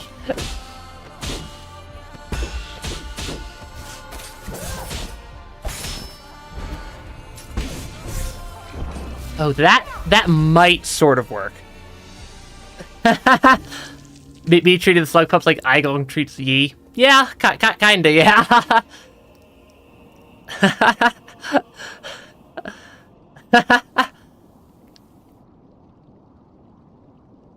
I kinda did treat a lot of the slug pups like Yi gets treated by Eigong.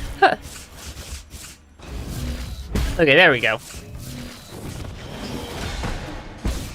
Yeah, I'm starting to get worn down, which is means I'm making a lot more mistakes than I should be.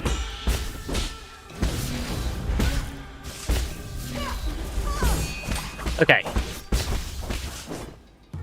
1, 2, 1, 2. Talisman, talisman, talisman.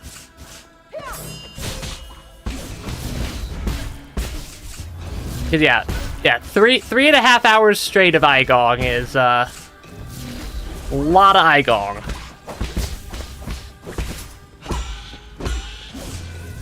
Ooh, you could put slug pups in the arena with a bunch of scavengers or something.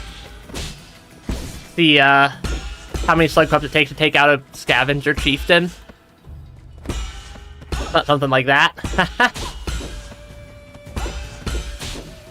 Please do a different attack. Thank you.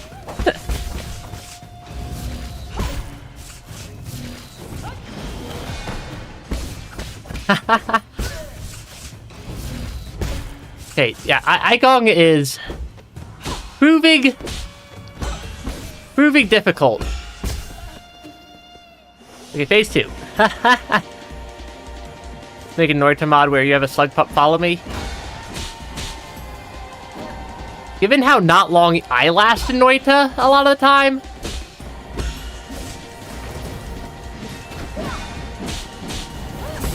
the time frame on the unbound counters is weird. Yeah, unbound counter time frames are strange. 1, 2, 3. We're gonna do the attack I can't really parry very well.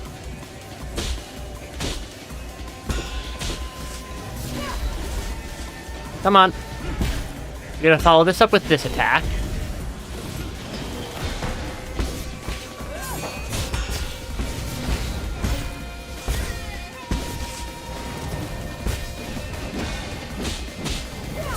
Yep, gonna follow it up like that. 1, 2. Eigong is a fight.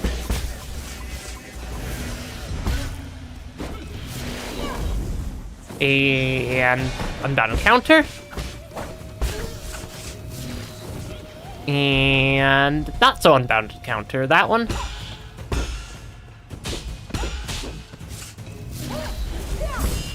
Okay, take that out. 1, 2.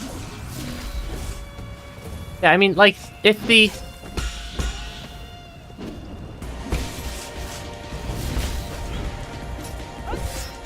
That did not go according to plan. Okay. Haha. 1, 2, because, yes, sometimes Eigong throws a bunch of fire on the ground after that attack.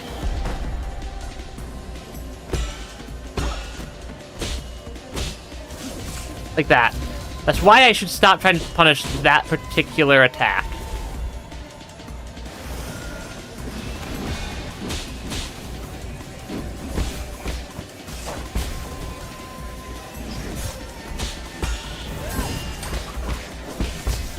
Yeah, trying to punish that one particular type of attack usually results in me catching on fire.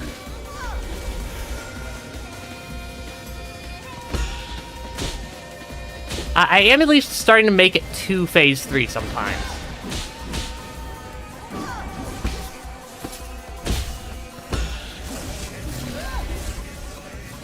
Okay, come on. I know you want to kill me, Eigong. But you could at least be polite about how you go about killing me. Politely murder ye. Okay, that'll take me to phase 3. Okay.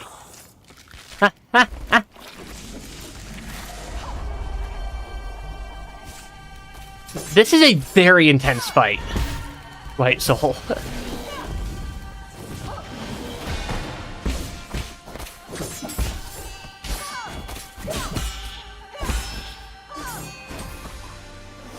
Yeah, this fight is...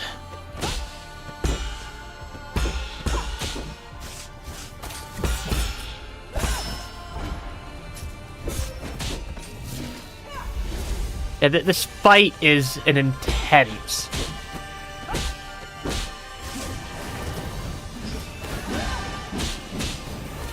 And then they start this attack again. And we get caught by the thing. Hey, potatoes.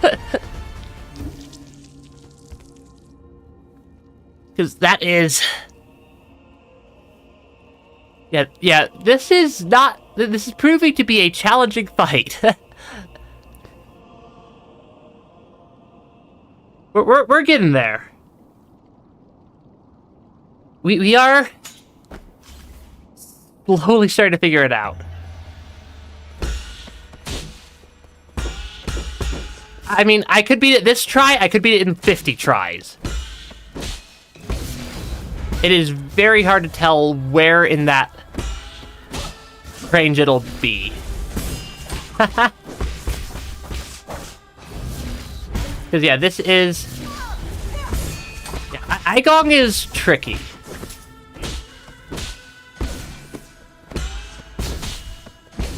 That was almost not a successful parry. Yeah, phase 1's not too bad, at least. 1, 2. 1, 2, 3. 1, 2, 3. Are you gonna do that attack? You're gonna do that attack. 1, 2. And we made a mistake there. Okay, because I can counter... I can counter a lot of stuff. I know how to counter everything in phases 1 and 2. It's just a question of if I mess up countering stuff.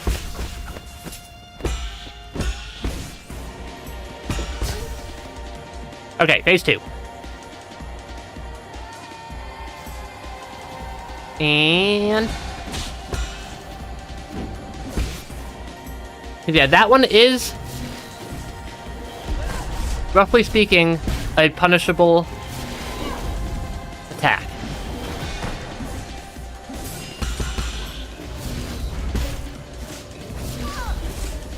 I definitely should have taken damage there. Because, wow. Okay.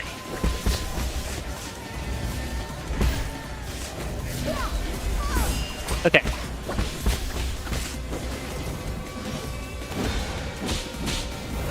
Okay, we're getting there. Kind of.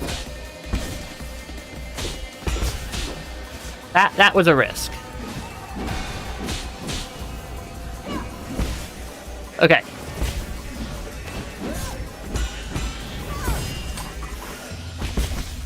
That was a mistiming on that one. Okay, Eigong's gonna do that attack. 1, 2. 1, 2, 3. Gonna charge. Okay. Are you gonna do the... You're gonna do that attack. Okay. You're not... You're gonna do the double... Yeah, you're gonna do the double slash there.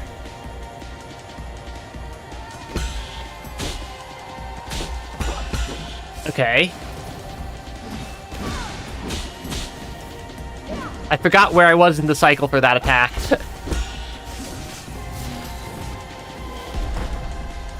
Forgetting where in the attack cycle you are for this attack is not fun.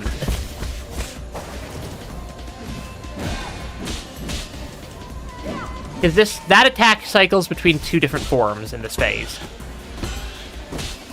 And it's a... Ah, that's gonna hurt.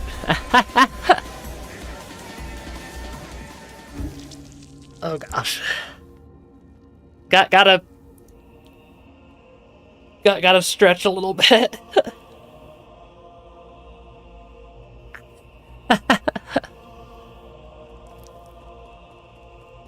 We're getting there. Like, the thing is, I know that if I go do something else for like 2 or 3 hours, come back, I'll do significantly better at phase 2 and phase 1. And probably even finish processing whatever I need to process for phase 3. Just because I know how I play Souls-like boss, how I handle Souls-like bosses. I have played probably over 100 Souls-likes at this point in my gaming career. So I know how to Souls-like.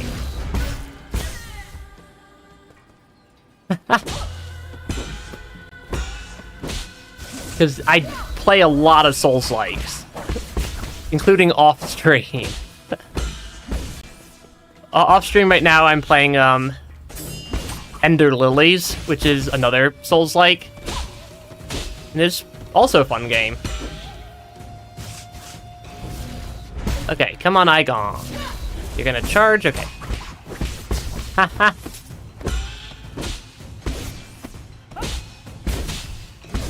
Yeah, this is just a tricky boss fight, and it's also hard to stay focused at the level you need to for a Souls boss for hours upon hours at a time. Okay, I can let that bar get to about there.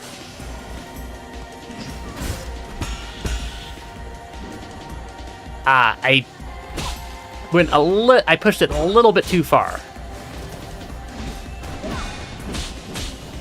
Okay, Eigong, one attack at a time.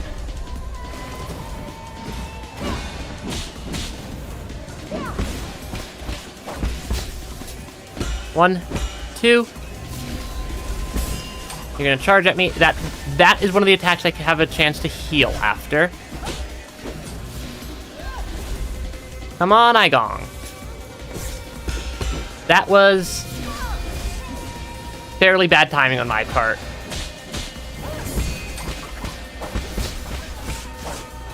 And there is no escaping, truly escaping Eigong.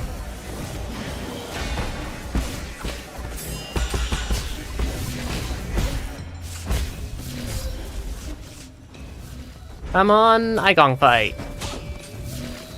That did not work. One, two. I really should stop trying to put a talisman on Eigong during that phase.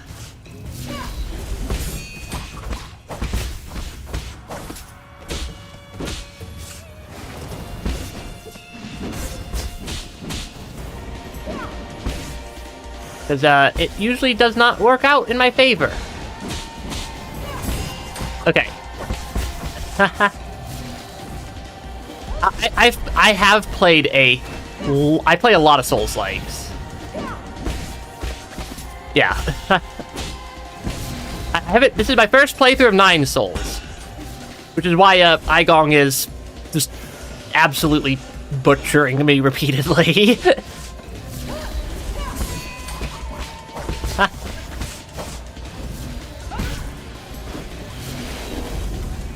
Yeah, because I know if I do a replay of 9 Souls after having beaten Eigong once, it will go a lot faster.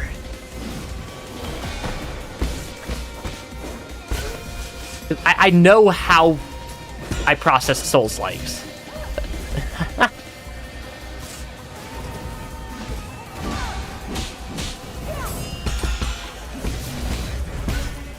Okay, phase 3.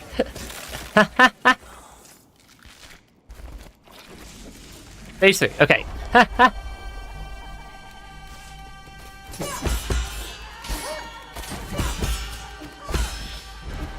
I can mostly survive that initial onslaught.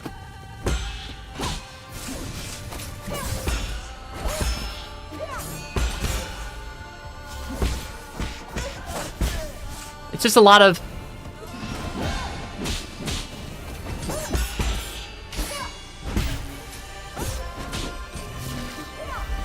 Yeah, this is just a tricky phase to get the timings down for.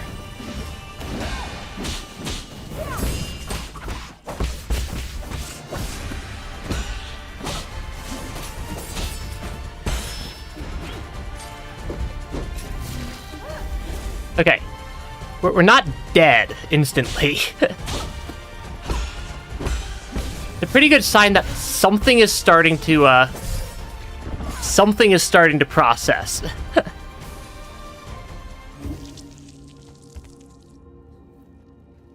I'm gonna give it...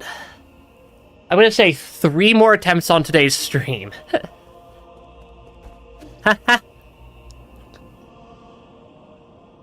Yeah, I'm gonna give it, I'd say, three more attempts on stream today. And if we don't beat those 3 attempts, it'll be, more 9 Souls on Monday.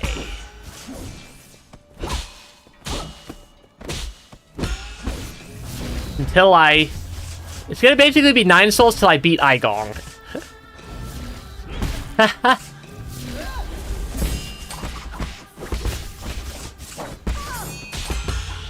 Yeah, phase 3 is brutal, though.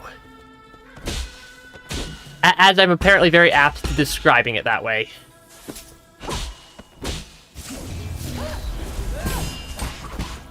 Okay. 1, 2. 1, 2, 3. 1, 2, 3. 1, 2, 3. Eigong, please be slightly more polite. You could talk with words instead of a sword, you know?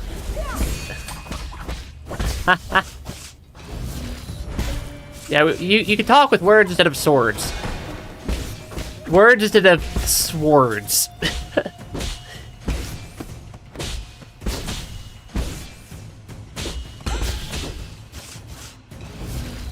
Come on.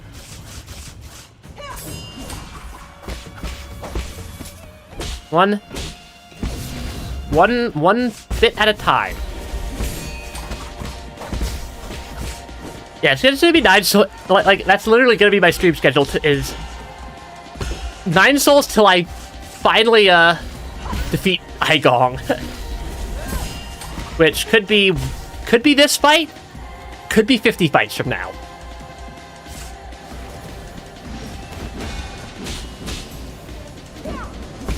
And I have no good way of telling how long this fight is going to take me. Because,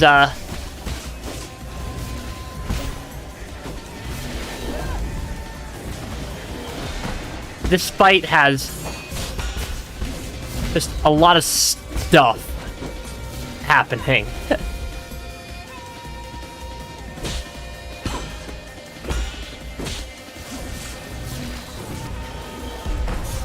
Ah, shoot.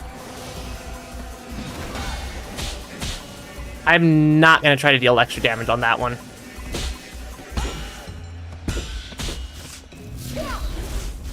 Come on, Eigong.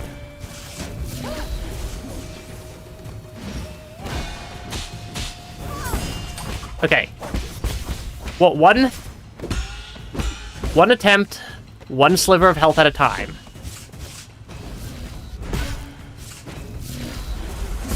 Well, one attempt, one sliver of health at a time. We will get through the fight.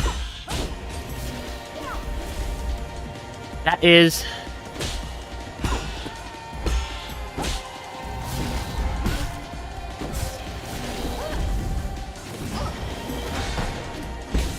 a lot of damage.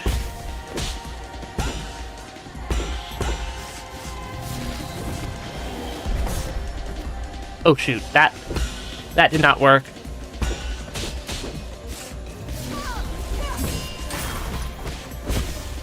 Hey, we got a random free heal, basically.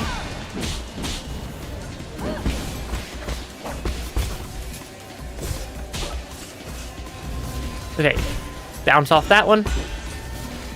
That's gonna hurt if that hits me. Literally everything Eigong does is gonna hurt if it hits me. Who am I joking?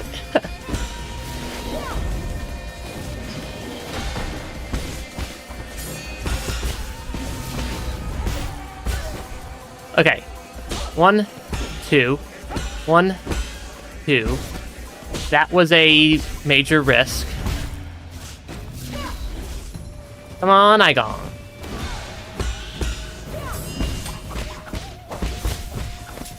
One, two. I should not have attempted to counter that one.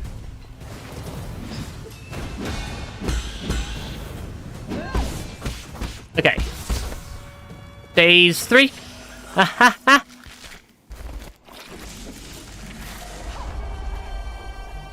Yeah, Eigong's scatter, or... yeah, that phase does not seem to be quite... Like I could do an arrow strike there.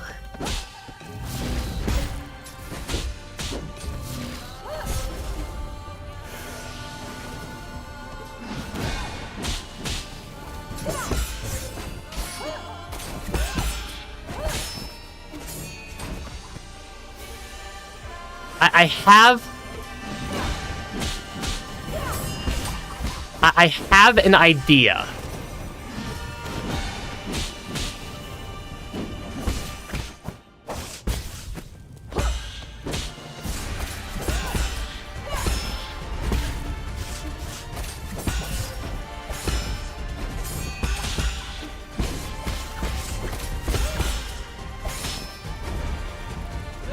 I have an idea.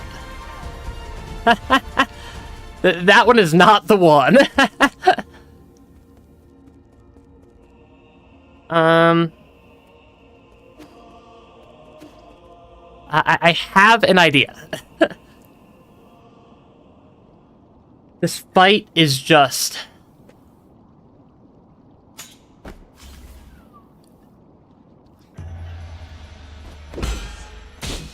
I think that just deep sigh is the best descriptor I have for this fight.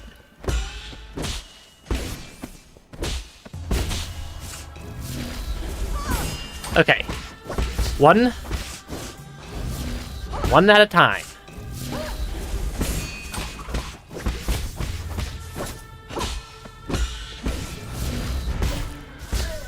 Take it at one little bit at a time. There were windows in Phase 3 where I could fire off an arrow.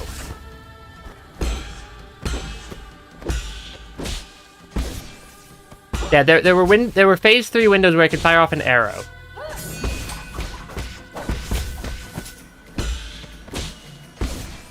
And we have arrows that deal quite a good amount of damage.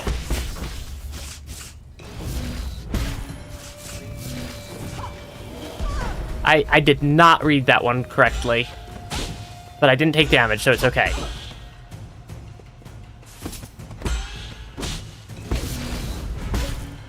Come on, Eigong.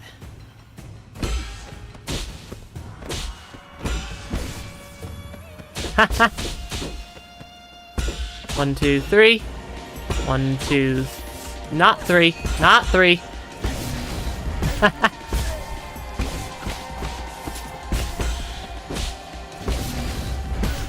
That should take me to phase 2. Okay.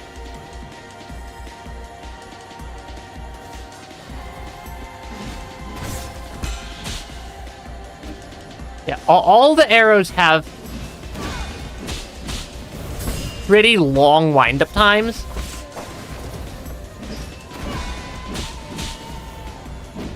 But for dealing damage to bosses, this arrow is usually the one that does the most, that's been the most effective in the past.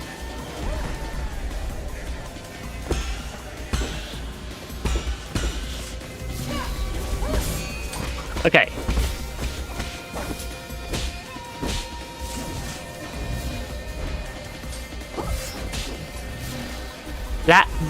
That hurt.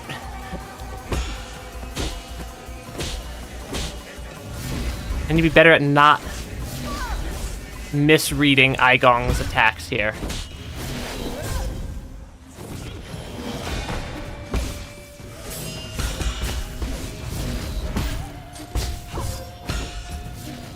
Oh gosh, that is slightly stressful.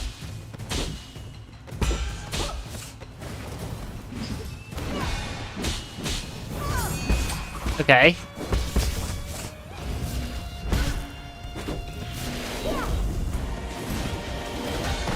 Okay, we're not failing.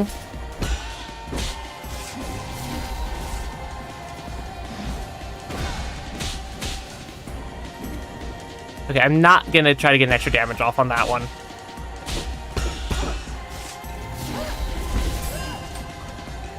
That was a really weird way to do that.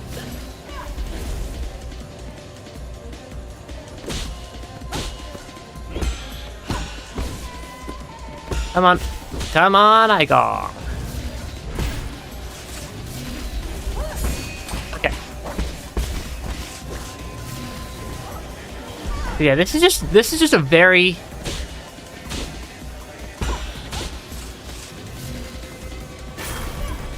tricky fight to get through. Okay, that is still a rather difficult... I still don't have a good way to counter that attack. Would probably come in helpful, though. Okay, Eigong spinning the air attack.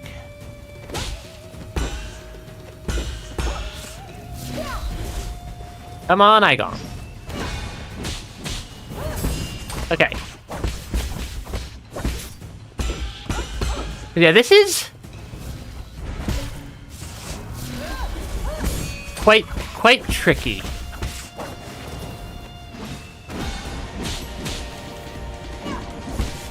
And very, very high precision.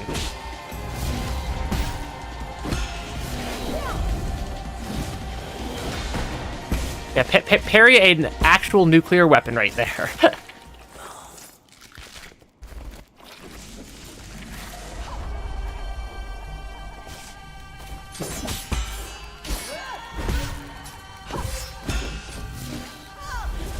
Okay.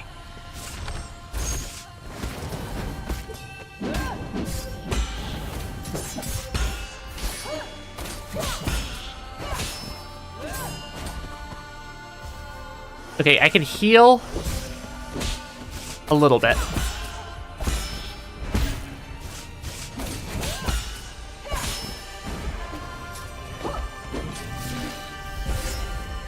Yeah, I can counter that attack with an arrow.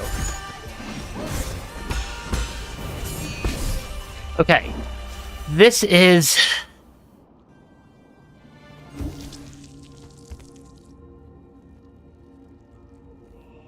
This is a tricky fight.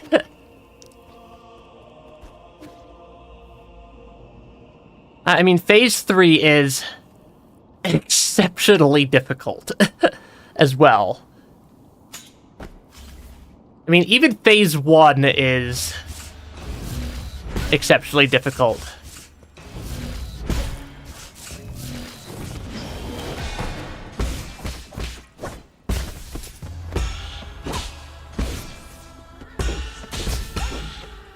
Yeah, because key charges are basically free in this fight.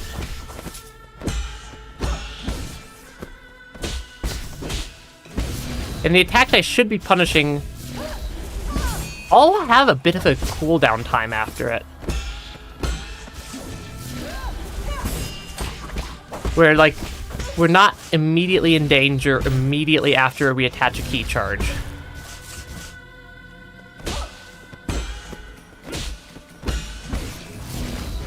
For all the attacks that we can consistently punish.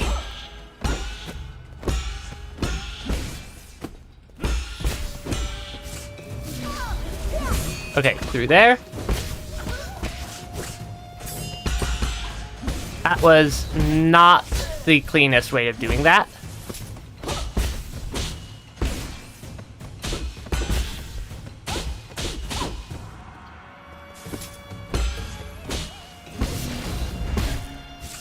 Okay, that should take me to phase 3 again. Hey, thanks for stopping by stream, Nova.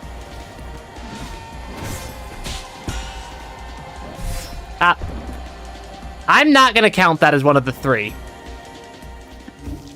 Yeah, I'm not gonna count that as one of the 3 because that was a very, very sloppy attempt.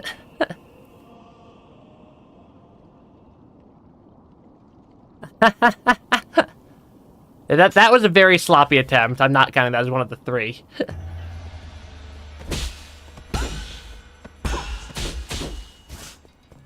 One, two, 1, 2, dodge. 1, 2. You're gonna do your fire attack. Okay.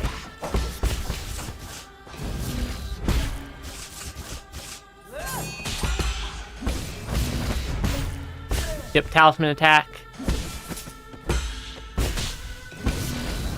Okay, Eigong is... We're getting there.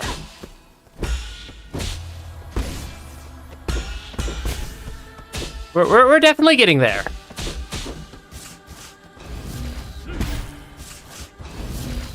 This fight just has a very high skill floor. Okay.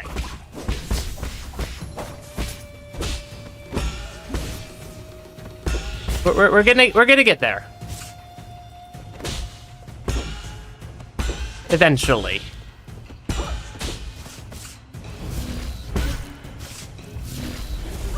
That was not at all what I intended to do with that fight, with that section. I somehow managed to save completely misreading part of that.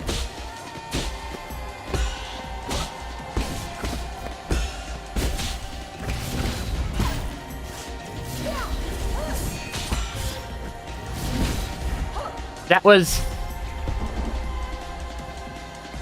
I am falling apart. Yes, I know I said 3 more attempts 5 attempts ago. I am aware.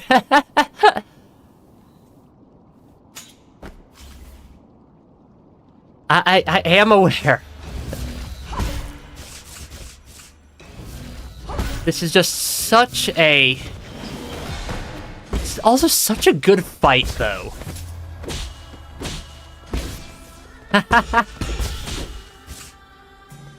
But I am definitely getting worn down by the number of attempts I've done in the one sitting.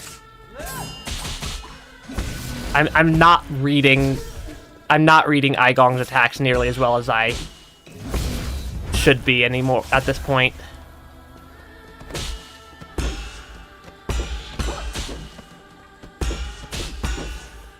Come on.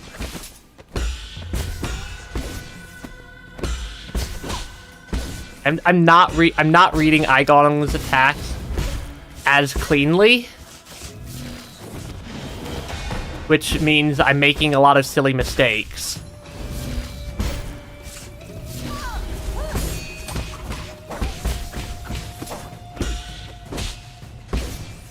This boss, see, the problem with White Soul is that Rain World does not require as much active mental effort at all moments compared to Eigong.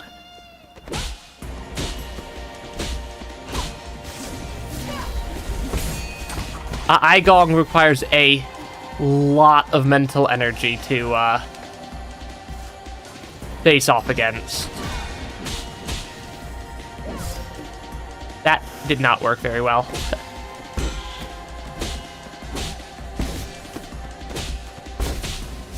Because Rain World, I can kinda sorta...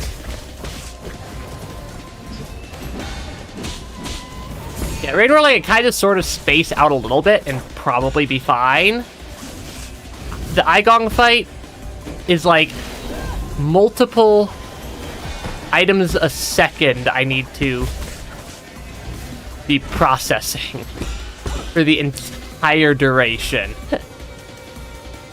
And you could probably hear in my voice. Ah, shoot. Cracked at Raid World Challenge 70. There are a couple moments in the fight where I don't have to be actively paying attention. I do think I'm going to call today's stream here. Yeah, I do think I'm going to call today's stream here because this has fried my brain so far. Eigong remains undefeated for today.